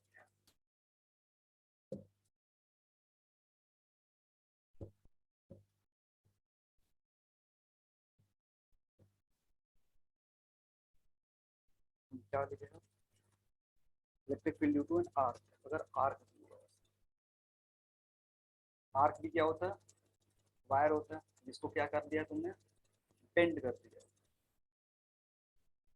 को बेंड कर दिया, और इस आर्क का कुछ रेडियस होगा, यानी जो भी इसके लिए हम इलेक्ट्रिक फील्ड निकालेंगे वो इस आर्क के सेंटर पे निकालेंगे, और कोई पॉइंट पे नहीं निकालेंगे। कहाँ निकालेंगे, इसका जो सेंटर होगा, ये इसका क्या है, सेंटर है, और ये डिस्टेंस मान लो इसका रेडियस है, विच इज एंगल बन रहा है यहाँ पे अल्फा। सेंटर पे ये आर्क कितने का एंगल बना रहा है, अल्फा का बना रहा है। लेमडा क्या है तुम्हारा आगे, लीनियर चार्ज डेंसिटी है, ठीक है। और आर्क एक बड़े से रिंग का क्या होता है, पार्ट होता है, बड़े से रिंग से छोटा सा पार्ट काट लिए, वो सेंटर पे कुछ एंगल बना रहा होगा। अब यहाँ पे रिस्ट्रिक्शन क्या है कि जो भी इलेक्ट्रिक फील्ड हम निकालेंगे वो कहाँ निकालेंगे, एट द सेंटर, और किसी पॉइंट पे नहीं निकाल सकते। अगर तुमसे पूछे कि यहाँ पे कैलकुलेट करके बता दोगे, इसलिए हमारे पास फॉर्मूला ही नहीं है, या हमारे सिलेबस में फॉर्मूला नहीं है, इस पॉइंट पे नहीं निकाल सकते, इधर इधर इधर कहीं नहीं निकाल सकते, सीधे जो मिलेगा वो क्या मिलेगा, ई सेंटर मिलेगा। सेंटर पे जो होगा formula, it will B 2 k lambda sine alpha by 2 divided by, अब इस फॉर्मूला को देखोगे तो ये आइडेंटिकल लगेगा।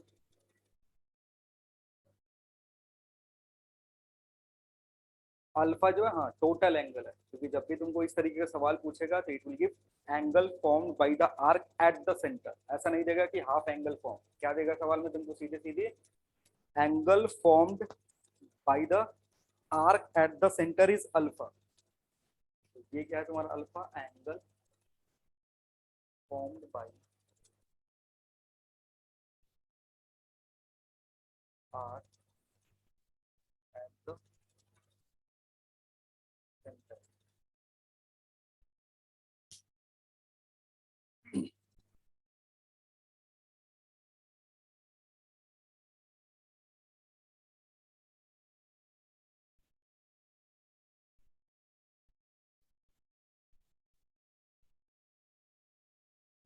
अगर इसको टोटल रिंग बना दे तो,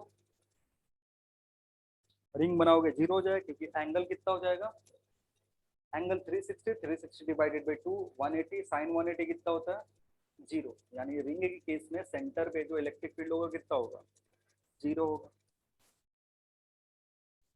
वही सेम सिनेरियो किसी भी रेगुलर पॉलीगन के सेंटर पे, रेगुलर पॉलीगन के सेंटर पे इलेक्ट्रिक फील्ड कितना होगा, तो ग्रेविटेशन में सेम चीज पढ़ाए थे ना, कि मान लो ये एक तुम्हारा इक्विलेटरल ट्राइंगल है, यहाँ पे चार्ज, यहाँ पे चार्ज, यहाँ पे चार्ज, आइडेंटिकल चार्जेस अगर हम रखते हैं, तो इसके सेंट्रॉइड पे जो भी इलेक्ट्रिक फील्ड होगा उसकी वैल्यू कितनी होगी, जीरो। सेम चीज ग्रेविटेशन में पढ़ा थे, यहाँ मास एम एम एम रख रहे थे, तो यहाँ पे ग्रेविटेशन फील्ड कितना रहा था, जीरो। वैसे अगर स्क्वायर होता तुम्हारे पास, तो स्क्वायर के सेंटर पे इलेक्ट्रिक फील्ड कितना होगा, तो स्क्वायर हो गया, या फिर रिंग हो गया, रिंग का मतलब सर्कल है, तो सर्कल रखोगे इसके सेंटर पे कितना हो जाएगा, जीरो हो जाएगा। तो आर्क के केस में इलेक्ट्रिक फील्ड आएगा, अगर रिंग पूरा कंप्लीट कर दोगे तो उसके सेंटर पे इलेक्ट्रिक फील्ड कितना होगा, जीरो होगा। ये चीज नोट में लिख लेंगे फिर से, क्योंकि इसके बेसिस पे कभी कभी प्रॉब्लम पूछ देता है, जो सेम प्रॉब्लम ग्रेविटेशन में करवाए थे उसी टाइप का, नोट में लिख लो। और ring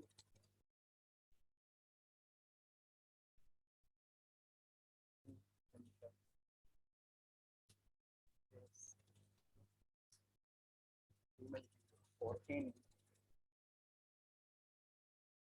regular polygon,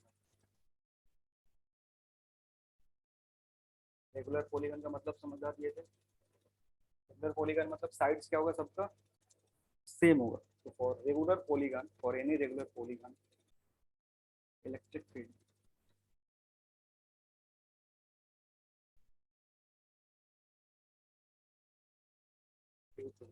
identical charges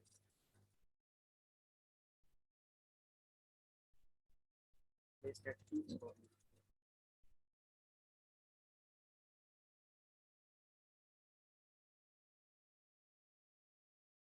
charges identical होनी चाहिए, यानी अगर एक पॉजिटिव है तो सारे पॉजिटिव मैग्नीट्यूड सबका सेम होगा, अगर एक नेगेटिव है तो सारे नेगेटिव मैग्नीट्यूड दोनों का क्या होगा, सेम होगा. For any regular polygon electric field due two identical charges placed at each corner is 0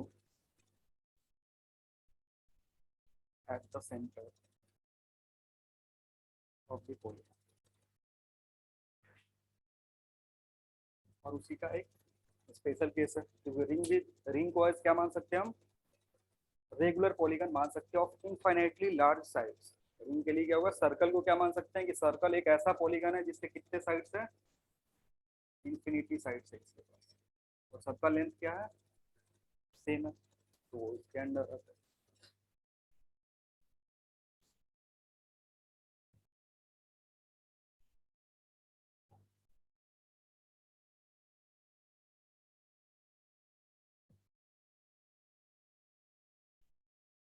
next लिखेंगे इलेक्ट्रिक फील्ड,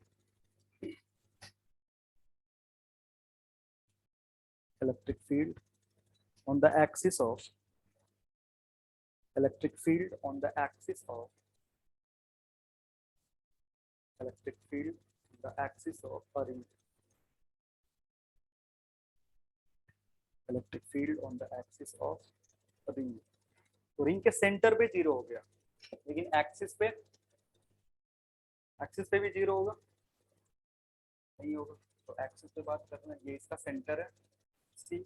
अभी हम एक ऐसा पॉइंट सी ले रहे हैं जो सेंटर से कितनी दूरी पे है, let it be x. Centre से एक्स डिस्टेंस दूरी पे जाकर के हमें क्या निकालना है. अगेन इस केस में तुम्हें क्या दे सकता है, अब रिंग के केस में लेमडा भी दे सकता है और टोटल चार्ज भी केस दे सकता है. अगर रिंग दिया हुआ ना तो यहाँ पे चार्ज देने का इंफॉर्मेशन कितने तरीके से होगा, या तो टोटल चार्ज तुम्हें दे देगा, टोटल चार्ज मान लो कितना हो गया, क्यू हो गया, या स्मॉल क्यू से टोटल चार्ज इस पे क्यू दिया हुआ है. हम जो फॉर्मूला याद करेंगे, मान लो टोटल चार्ज पे याद कर रहे हैं, और अगर क्वेश्चन में लेमडा दे दिया तो क्या करेंगे, कन्वर्ट कर देंगे. क्यू जो होगा वो कितना हो जाएगा, लेमडा इंटू 2 पाई आर. आ रही बात समझ में, जहाँ आर क्या होगा तुम्हारा, रेडियस ऑफ द रिंग. तो परेशान नहीं होना है कि सर आपने जो बताया वो फॉर्मूला किस पे है, टोटल चार्ज पे है. क्वेश्चन में क्या पूछ दिया, चार्ज डेंसिटी दे दिया, लीनियर चार्ज डेंसिटी दे दी, तो परेशान नहीं होना है. लेमडा दिया हुआ है, क्यू कैलकुलेट कर सकते हो. उसके लिए क्या चाहिए तुमको, टोटल लेंथ. और टोटल लेंथ कितना होगा, टोटल लेंथ तो यार होगा, तो it will be lambda into 2 pi R. R जो कैपिटल आर है तुम्हारा,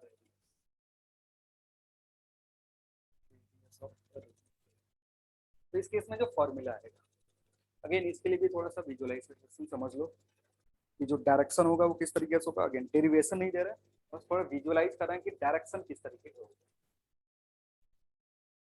डायरेक्शन समझते हैं. मान लो हमने एक एलिमेंट काटा यहाँ पे, क्योंकि अगेन ये कैसा बना हुआ, बहुत सारे पॉइंट चार्जेस को ऐसे अरेंज करके रख दिए तो वो क्या बना देगा, रिंग बना देगा. तो एक एलिमेंट हमने यहाँ काटा, इस एलिमेंट के चलते देखोगे इलेक्ट्रिक फील्ड का डायरेक्शन ये आएगा. आइडेंटिकल एक एलिमेंट किधर बैठा हुआ है, जस्ट अपोजिट बैठा हुआ है, इसके चलते अगर इलेक्ट्रिक फील्ड देखेगा तो किधर आएगा, ये डायरेक्शन आएगा. अगर ये पॉजिटिवली चार्ज है तो अवे फ्रॉम द चार्ज होगा, तो इसके लिए इधर और इसके लिए इधर. डिस्टेंस सेम है, इस पॉइंट का यहाँ से डिस्टेंस, इस पॉइंट का यहाँ से डिस्टेंस क्या है, सेम है. आइडेंटिकल चार्ज एलिमेंट काटा है तो क्यू की वैल्यू जो होगी वो भी क्या होगी, सेम होगी. तो डिस्टेंस सेम है, क्यू का वैल्यू सेम है, तो इन दोनों के चलते जो मैग्नीट्यूड आ रहा है वो क्या होगा, सेम होगा. और अगर ये एंगल अल्फा है तो ये एंगल भी कितना होगा, अल्फा होगा. अब इधर से भी देखोगे तो हर जो इलेक्ट्रिक फील्ड है उसका दो कंपोनेंट, इसका ये कंपोनेंट और नीचे वाले का ये कंपोनेंट. देखो अगेन दोनों वर्टिकल कंपोनेंट क्या हो जा रहे हैं, कैंसिल आउट हो जा रहे हैं, यानी हमारे पास बचेगा क्या, ओनली हॉरिजॉन्टल कंपोनेंट. तो ये तो हमने इन दोनों को लेकर के देखा. यहाँ कोई भी एलिमेंट लगो, अगर यहाँ पे एलिमेंट लोगे तो वैसा एक एलिमेंट कहाँ बैठा हुआ है, तो इसके लिए यहाँ पे जो इलेक्ट्रिक फील्ड होगा वो क्या होगा, मैग्नीट्यूड सेम होगा. लेकिन मैग्नीट्यूड का जब कंपोनेंट लोगे तो हमेशा वर्टिकल जो कंपोनेंट होगा क्या होगा, एक दूसरे को कैंसिल आउट कर देगा। तो ये सिमेट्रिक फिगर है, हर एक एलिमेंट अपना वर्टिकल वाले दूसरे के वर्टिकल वाले एलिमेंट को क्या कर रहा है, खा जा रहा है। तो बचेगा कौन सा, बचेगा बस हॉरिजॉन्टल कंपोनेंट, यानी इस केस में जो हमारे पास नेट इलेक्ट्रिक फील्ड होगा उसका डायरेक्शन क्या होगा, पैरेलल टू द एक्सिस। यानी अगर ये पॉजिटिव है, this is what positively charge, तो यहाँ पे जो इलेक्ट्रिक फील्ड का डायरेक्शन होगा EP, it will be away from the ring parallel to the axis of ring. समझ में आ रहा है बात? तो जो डायरेक्शन होगा इस केस में, जो भी डायरेक्शन की बात करेंगे, हमेशा जो डायरेक्शन होगा it will be parallel to the axis. और अगर इस साइड में जाओगे तो अवे फ्रॉम द रिंग किधर हुआ, इधर की तरफ। अगर इस साइड जाओगे तो अवे फ्रॉम द रिंग मतलब इधर की तरफ। आ रही बात समझ में? यानी रिंग के दोनों साइड में जो डायरेक्शन है ना वो अपोजिट है। रिंग के राइट साइड में जो डायरेक्शन है वो किधर है, for positive side it is in right direction. और अगर लेफ्ट साइड में आओगे तो लेफ्ट साइड में जो EP का डायरेक्शन आएगा, EQ का जो डायरेक्शन आएगा वो किधर होगा, लेफ्ट की तरफ देखेगा। तो अगर इसको पॉजिटिव ले रहे हो तो it may be what, negative. आ रही बात समझ में? वही रिंग है, एक साइड में जो इलेक्ट्रिक फील्ड प्रोड्यूस कर रहा है इधर की तरफ, दूसरे साइड अपोजिट डायरेक्शन में, लेकिन दोनों जो है that is parallel to what, parallel to the axis of ring, axis के पैरेलल होगा। ये जल्दी लिख लो, इसका मैग्नीट्यूड लिखा देना कितना होगा। हाँ, इधर पॉजिटिव ले रहे हैं, इधर नेगेटिव ले रहे हैं, इसलिए इसको नेगेटिव से रिप्रेजेंट कर रहे हैं। नेगेटिव यहाँ बस डायरेक्शन रिप्रेजेंट कर रहा है, negative positive of EP and EQ only represent the direction. एक पॉजिटिव एक्स डायरेक्शन में जा रहा है, एक दूसरा किधर जा रहा है, नेगेटिव एक्स डायरेक्शन में। ग्राफ भी प्लॉट करेंगे, वो ग्राफ में भी दिखता है। जल्दी करो।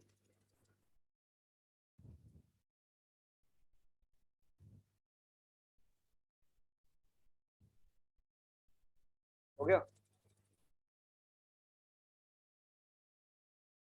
ये वाला ड्रॉ करने की जरूरत नहीं है, ये तो बस वो समझाने के लिए कंपोनेंट कैसे जा रहे हैं।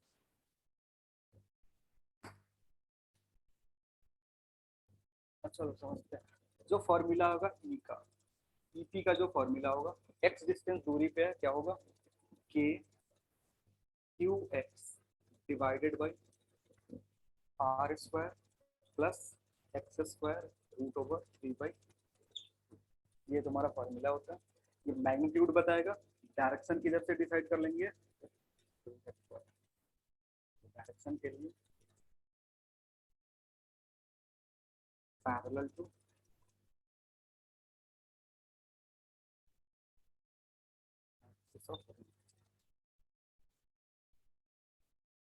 Parallel to axis of the ring. अब पैरेलल में भी दो डायरेक्शन पॉसिबल है, इधर या इधर, वो डिसाइड करेंगे कैसे, रिंग पे जो चार्ज का नेचर है, पॉजिटिव है या नेगेटिव है।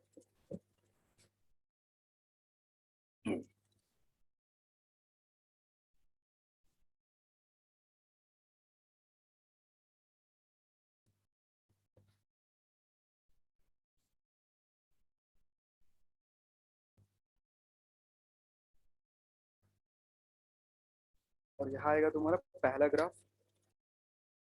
इसमें ग्राफ से भी डायरेक्टली क्वेश्चन पूछ देता है कि which of the following graph represent electric field due to ring. अगर ऐसा पूछ दिया, फिर ग्राफ को वेरीफाई करना, मतलब ग्राफ को आइडेंटिफाई करना होता है कौन सा ग्राफ करेक्ट है। जैसे ग्राफिकल क्वेश्चन भी मे बी फॉर्मूला से क्वेश्चन नहीं आएगा। तू देख लो, फॉर्मूला तो ऐसे भी बहुत ज्यादा कैलकुलेटिव है, एक्स का वैल्यू, क्यू का वैल्यू, सारा वैल्यू दे करके फिर तुमसे कैलकुलेशन करवाए, उससे बढ़िया क्या पूछ देगा, ग्राफ पूछ देगा। तो इस केस में हम डिस्कस करेंगे E वर्सेस एक्स ग्राफ। अगर E वर्सेस एक्स ग्राफ देख रहे हो, सेंटर पे अगर बात करोगे, सेंटर पे कितना होगा, 0, क्योंकि x की वैल्यू 0 पुट करोगे, x 0 पुट करोगे, सेंटर पे कितना होगा, 0 होगा। उसके बाद अगर राइट साइड जा रहे हो, जो इलेक्ट्रिक फील्ड का डायरेक्शन वो पॉजिटिव डायरेक्शन में x के, यानी अगर इधर x है, इधर E है और इधर क्या है तुम्हारा x है, इस साइड बढ़ोगे राइज होगा, उसके बाद क्या होगा, फिर फॉल होगा। राइज हो रहा है लेकिन कुछ देर बाद क्या होगा, फिर फॉल भी होगी। तरीके का सेम चीज, वही चेंज इधर भी दिखेगा, सेम चेंज किधर दिखेगा, इधर भी दिखेगा, लेकिन जो डायरेक्शन होगा वो क्या हो जाएगा, पलट जाएगा। तो डायरेक्शन अगर पलट जाएगा तो यही ग्राफ इधर ऐसे छपेगा, लेकिन नेगेटिव होने के चलते किधर आ जाएगा, नीचे आ जाएगा। तो नीचे आएगा कुछ इस तरह। कौन सा नीचे वाला? देखो, अगर मान लो इधर इलेक्ट्रिक फील्ड का डायरेक्शन देखोगे, इधर इलेक्ट्रिक फील्ड का डायरेक्शन ऐसा है। हाँ, उसी से हम समझा रहे हैं। इधर इलेक्ट्रिक फील्ड का डायरेक्शन किधर है, इधर है। तो x का जो वैल्यू है यहाँ पे पुट कर लो, और मान लो इधर इतना ही तुम x डिस्टेंस दूरी पे आए, तो मैग्नीट्यूड क्या होगा दोनों का? इधर जो मैग्नीट्यूड होगा और इधर जो मैग्नीट्यूड होगा वो क्या होगा, सेम होगा। लेकिन इधर जो इलेक्ट्रिक फील्ड है वो किधर की तरफ है, पॉजिटिव x की तरफ। तो जब हम पॉजिटिव x की तरफ जा रहे हैं तो इलेक्ट्रिक फील्ड क्या आ रहा है, पॉजिटिव। पॉजिटिव x की तरफ इलेक्ट्रिक फील्ड क्या है तुम्हारा, पॉजिटिव, क्योंकि डायरेक्शन आई कैप की तरफ है। ठीक है।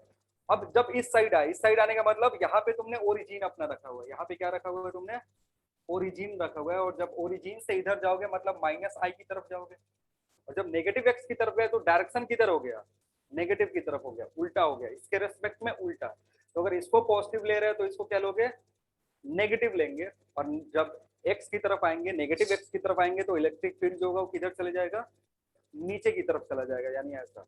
तो यहाँ से एक्स डिस्टेंस जाओ, यहाँ से इतना उधर एक्स डिस्टेंस जाओ, मैग्नीट्यूड सेम होगा, लेकिन जो डायरेक्शन होगा वो पलट जा रहा है। इसलिए ग्राफ भी क्या रहेगा, ग्राफ भी पलट जाएगा, ओरिजिन के इधर और ओरिजिन के इधर। ये तुम्हारा क्या है, सेंटर है। सेंटर पे कितना है, 0 है।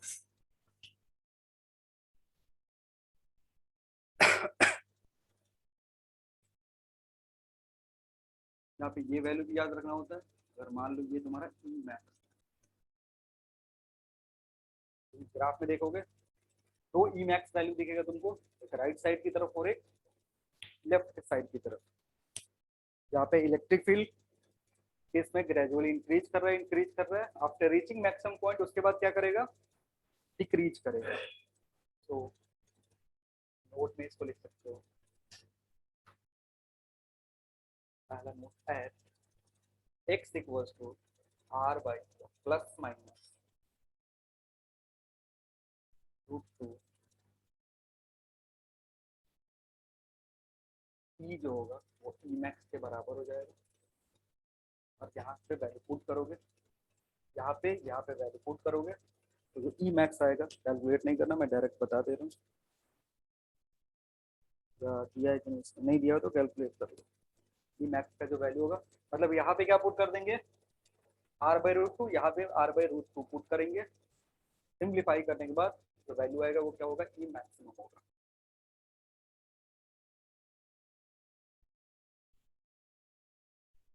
ठीक है। नेक्स्ट चीज क्या है, दूसरा है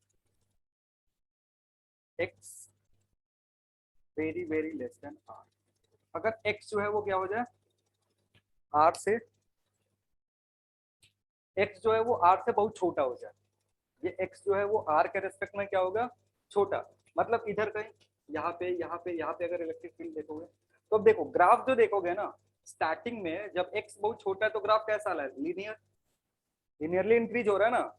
x अगर बहुत छोटा है, मतलब r से बहुत छोटा है, तो ग्राफ अगर देखो तो कैसा इंक्रीज हो रहा है, लीनियरली बढ़ रहा है ऐसे। और इधर भी क्या हो रहा है, लीनियरली बढ़ रहा है दोनों साइड में।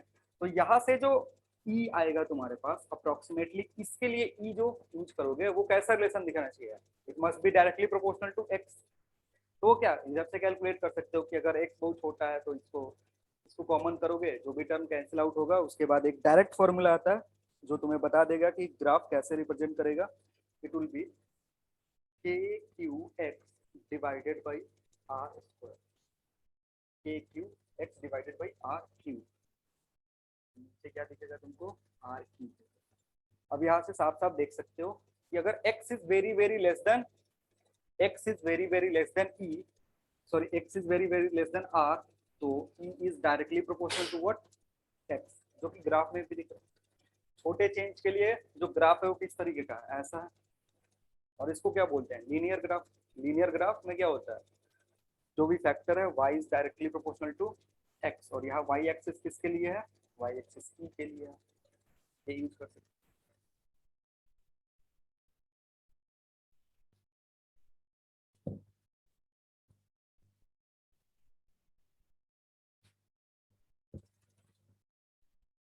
नेक्स्ट है अगर x की वैल्यू r के रेस्पेक्ट में बहुत बड़ी हो जाए, x की वैल्यू अगर r के रेस्पेक्ट में बहुत बड़ी हो जाती है तो ये जो रिंग है वो बिहेव करने लगता है जब पॉइंट चार्ज। कैसे बिहेव करेगा? अगर x थर्ड केस लिखेंगे, x is very very greater than what, हाँ रेडियस से बहुत बड़ा हो जाए तो जो तुम्हारा फॉर्मूला आएगा E का, it will simply convert into KQ divided by x square.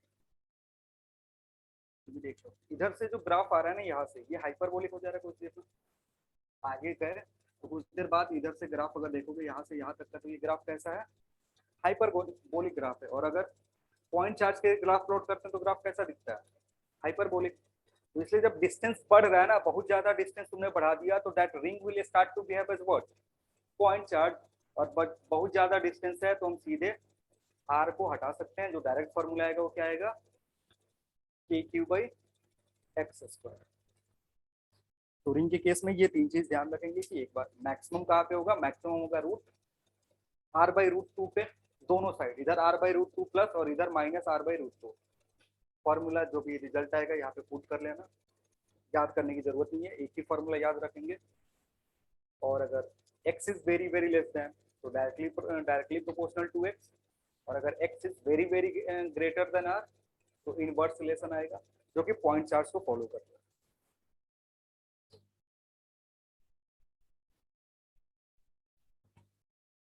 और इधर से वही अगेन जो भी क्वेश्चन आता है वो फॉर्मूला बेस्ड होगा, मतलब तुमसे फॉर्मूला पूछ देगा कि what is formula of electric field on the axis of the ring.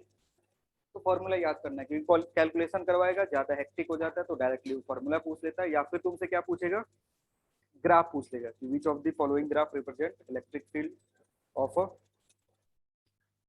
Ring on its axis. तो ग्राफ याद रखना है। फिर मैक्सिमम वैल्यू पूछ सकता है कि मैक्सिमम कहाँ पे होगा, जो भी वैल्यू होगा वो कहाँ पे मैक्सिमम होगा? प्लस माइनस r/√2 पे, दोनों साइड पे मैक्सिमम हो रहा है। मैग्नीट्यूड निकालने के लिए जो फॉर्मूला याद रखे उसमें पुट कर देना, सिंप्लीफाई कर लेना।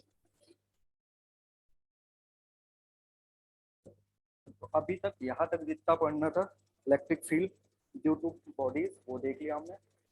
स्फीयर के चलते, हॉलो स्फीयर के चलते, कंडक्टिंग नॉन कंडक्टिंग के चलते जब गॉस लॉ पढ़ेंगे तब डिस्कस करेंगे। अभी बात करेंगे electric field line, electric field lines.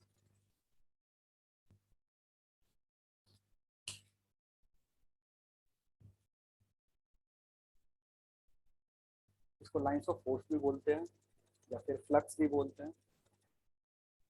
Lines of force, electric lines of force, electric field lines बोल लो, इलेक्ट्रिक लाइंस ऑफ फोर्स बोल लो, इलेक्ट्रिक फ्लक्स बोल लो, सबका सब क्या रिप्रेजेंट करेगा? इलेक्ट्रिक फ्लक्स में होता है कि उसमें एरिया का कंसीडरेशन लेना पड़ता है, तो एरिया का कंसीडरेशन लेंगे तो फ्लक्स हो जाता है। लिखना है इसमें लिखना these are imaginary curve, these are imaginary curve or lines, these are imaginary curve or lines which are, these are imaginary curve or lines which are traced by, which are traced by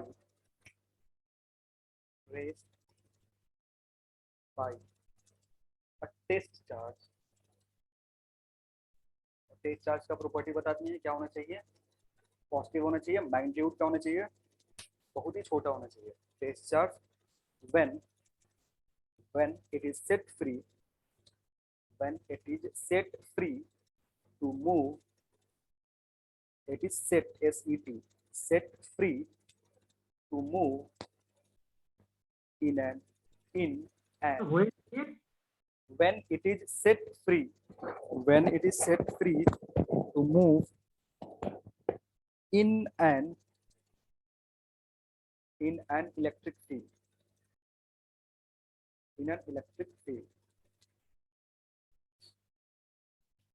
ठीक है, अब है क्या कि field lines draw कैसे करते हैं? मान लो ये रीजन है जहाँ पे पता है कि हमारे पास क्या इलेक्ट्रिक फील्ड है। एक रीजन हमें पता है कि हमारे पास ये जो रीजन यहाँ पे क्या है? इलेक्ट्रिक फील्ड प्रेजेंट है, तो हम क्या करते हैं यहाँ पे ले जाकर के एक टेस्ट चार्ज छोड़ देंगे। अब जो भी टेस्ट चार्ज छोड़ोगे उस पर क्या लगेगा, फोर्स लगेगा। उस फोर्स के चलते क्या होगा, उसका मूवमेंट होगा। और जब मूवमेंट करते टाइम वो जो पाथ फॉलो करेगा ना, that path is what, electric field line. तो यहाँ रख रहा है तो ये पाथ फॉलो कर रहा है, इधर रखते हैं तो ऐसा कुछ पाथ फॉलो करता है, इधर रखते हैं तो ऐसा फॉलो पाथ करता है।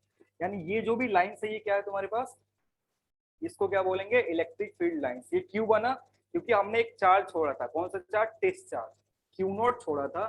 क्यू नॉट जब छोड़ेंगे तो उस पर फोर्स लगेगा, क्योंकि वो कहाँ रखा हुआ है, इलेक्ट्रिक फील्ड में रखा हुआ है। और उस इलेक्ट्रिक फील्ड फोर्स के चलते, इलेक्ट्रिक फोर्स के चलते उसका मूवमेंट होगा। और मूवमेंट जब होगा तो एक पाथ को ट्रेस करेगा, उस पाथ को हम क्या बोलते हैं, इलेक्ट्रिक फील्ड लाइंस बोलते हैं। तो इलेक्ट्रिक फील्ड लाइंस अगर यहाँ छोड़ोगे, ये पाथ फॉलो करा तो इस लोकेशन के लिए, यहाँ पे छोड़े, यहाँ पे छोड़े, यानी अलग अलग लोकेशन पे जा करके छोड़ते हैं। जो भी पाथ फॉलो करेगा उसको क्या कर देंगे, बस ट्रेस कर लेंगे, ज्वाइन कर देंगे, तो पूरा का पूरा क्या बन जाएगा, इलेक्ट्रिक फील्ड लाइंस बन जाएगा। और साथ ही साथ ये इमेजनरी है, एक्चुअल में ऐसा लाइंस होती नहीं है। मान लो एक चार्ज यहाँ पे रख दिए, बहुत सारा लाइंस ऐसे तुमको दिखने लगेगा, दिखेगा नहीं। इसको कौन फील कर सकता है, इसको दूसरा चार्ज फील कर सकता है या टेस्ट चार्ज फील कर सकता है, तुम उसको देख नहीं सकते हो, इसलिए इसको क्या बोलते हैं, इमेजिनरी बोलते हैं। इमेजिनरी बोलने का एक और भी तरीका होता है कि इसके जो नंबर्स होते हैं, तुमने फील्ड लाइंस पढ़ा होगा, तो फील्ड लाइंस हम ऐसे पॉइंट में भी दिखाते हैं कि number of electric flux passing through a given area is this much. तो कभी लाइन को, लाइन 1 हो सकता है, 2 हो सकता है, 3 हो सकता है, कभी वो पॉइंट में उसको बता सकते हो कि number of field lines is 0.1। अगर ऐसे बोले कि सर 0.1 लाइन खींच के दिखाइए, तो खींच सकते हैं। लाइन कितना खींचेंगे, कम से कम कुछ भी छोटा सा भी खींचोगे तो क्या होगा, उसको एक ही काउंट करेंगे ना, या इसको काउंट करते 0.5 लाइन, नहीं कर सकते हैं। लेकिन लाइन के केस में जब इलेक्ट्रिक फील्ड लाइन की बात करते हैं तो हम क्या क्या दिखा सकते हैं, 0.1 फ्लक्स, 0.2 फ्लक्स। और फ्लक्स होता क्या है, field lines per unit area. तो ऐसा है कि इसको किसमें पॉइंट में रिप्रेजेंट कर रहे हैं, यानी एक तरीके का हाइपोथेटिकल कंसेप्ट है जिसका यूज करते हैं हम इलेक्ट्रिक फील्ड को समझने के लिए। ठीक है, अब ये जो इलेक्ट्रिक फील्ड है ना, इसके पास बहुत सारे इंफॉर्मेशन होता है। किसी भी जगह पे अगर इलेक्ट्रिक फील्ड ड्रॉ करा गया हुआ तो उसके चलते बहुत सारा इंफॉर्मेशन मिलेगा। एक पहला इंफॉर्मेशन होगा कि जिस पॉइंट पे भी तुमको इलेक्ट्रिक फील्ड का डायरेक्शन चाहिए, इस लाइन से पूछ सकते हो। बस तुम्हें करना क्या है कि इलेक्ट्रिक फील्ड लाइन पे खड़े हो जाओ, टेंजेंट डाल दो, और वो जो टेंजेंट होगा वो क्या रिप्रेजेंट करेगा, डायरेक्शन।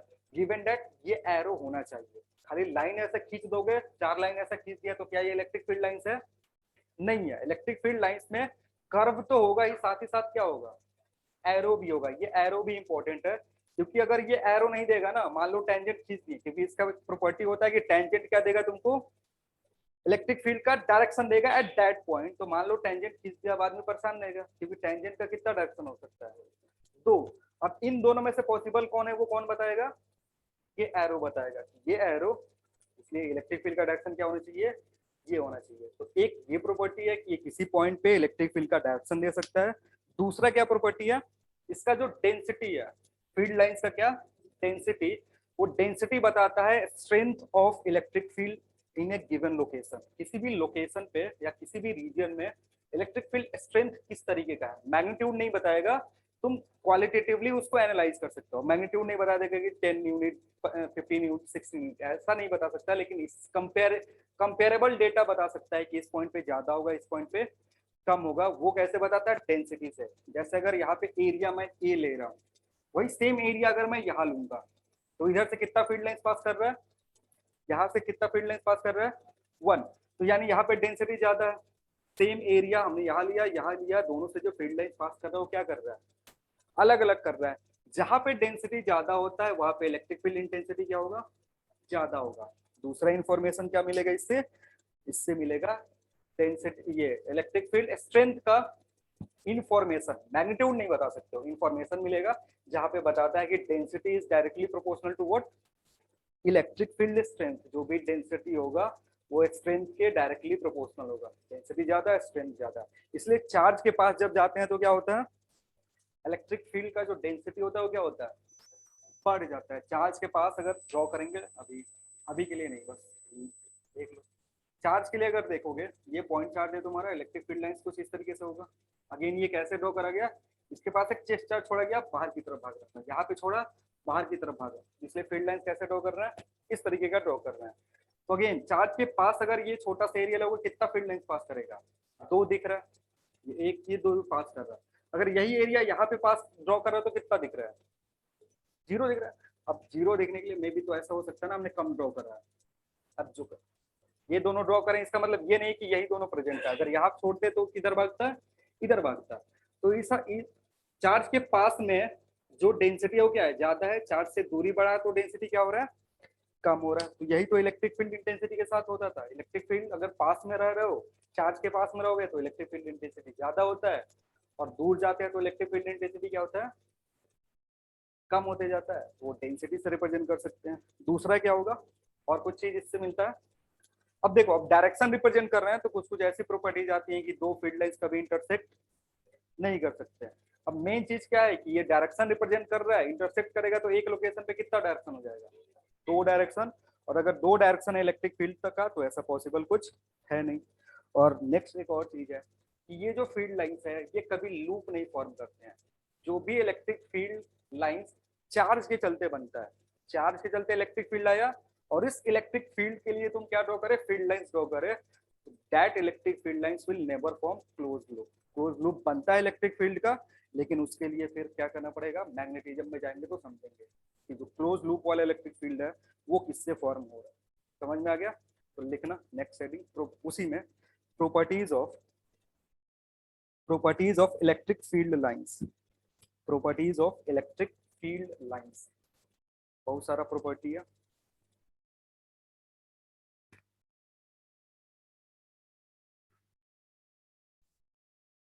प्रॉपर्टीज में लिखेंगे सबसे पहला प्रॉपर्टी लिखना, tangent at any point, tangent at any point, tangent at any point on the field lines, on the field lines,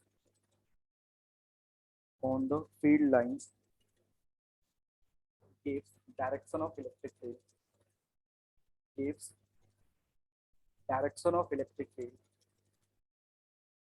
gives direction of electric field at that point, direction of electric field at that point.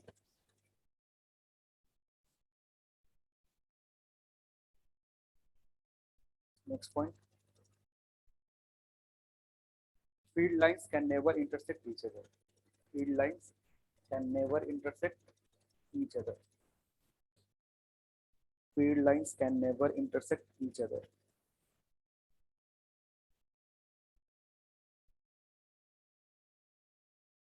ऊपर वाले को justify करने के लिए ये वाला है।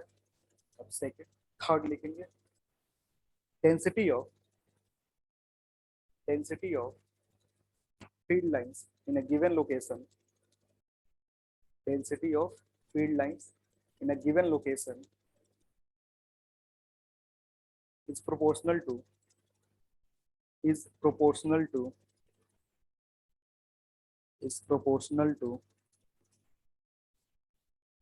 electric field strength, is proportional to electric field strength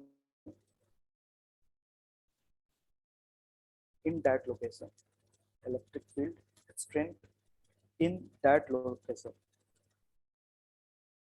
ठीक है, मतलब क्राउडेड लाइंस होगा तो क्या मतलब है, उसके नीचे लिख लो, that is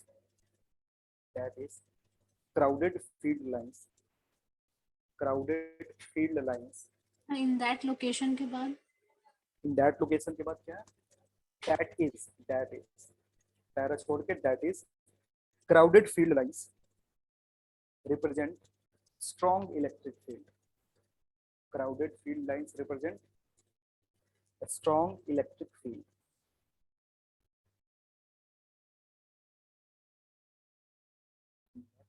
Next one, electric field lines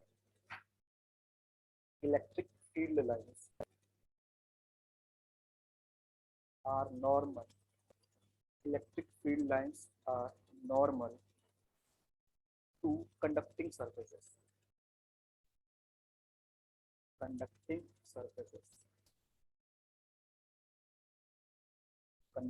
conducting surface है, मतलब कैसा सरफेस होगा, मेटालिक सरफेस होगा। यानी कोई भी मेटालिक सरफेस जो है वो क्या होगा, इलेक्ट्रिक फील्ड उसके नॉर्मल होगा। और एक और सरफेस होता है उस पर भी नॉर्मल होता है, तो लिखना एंड, उस फुल स्टॉप नहीं लिखना, and equipotential surfaces. Electric field lines are normal to conducting surfaces and equipotential surfaces. समझाएंगे जब पोटेंशियल पढ़ रहे होंगे तो वहां पे पढ़ेंगे इक्विपोटेंशियल।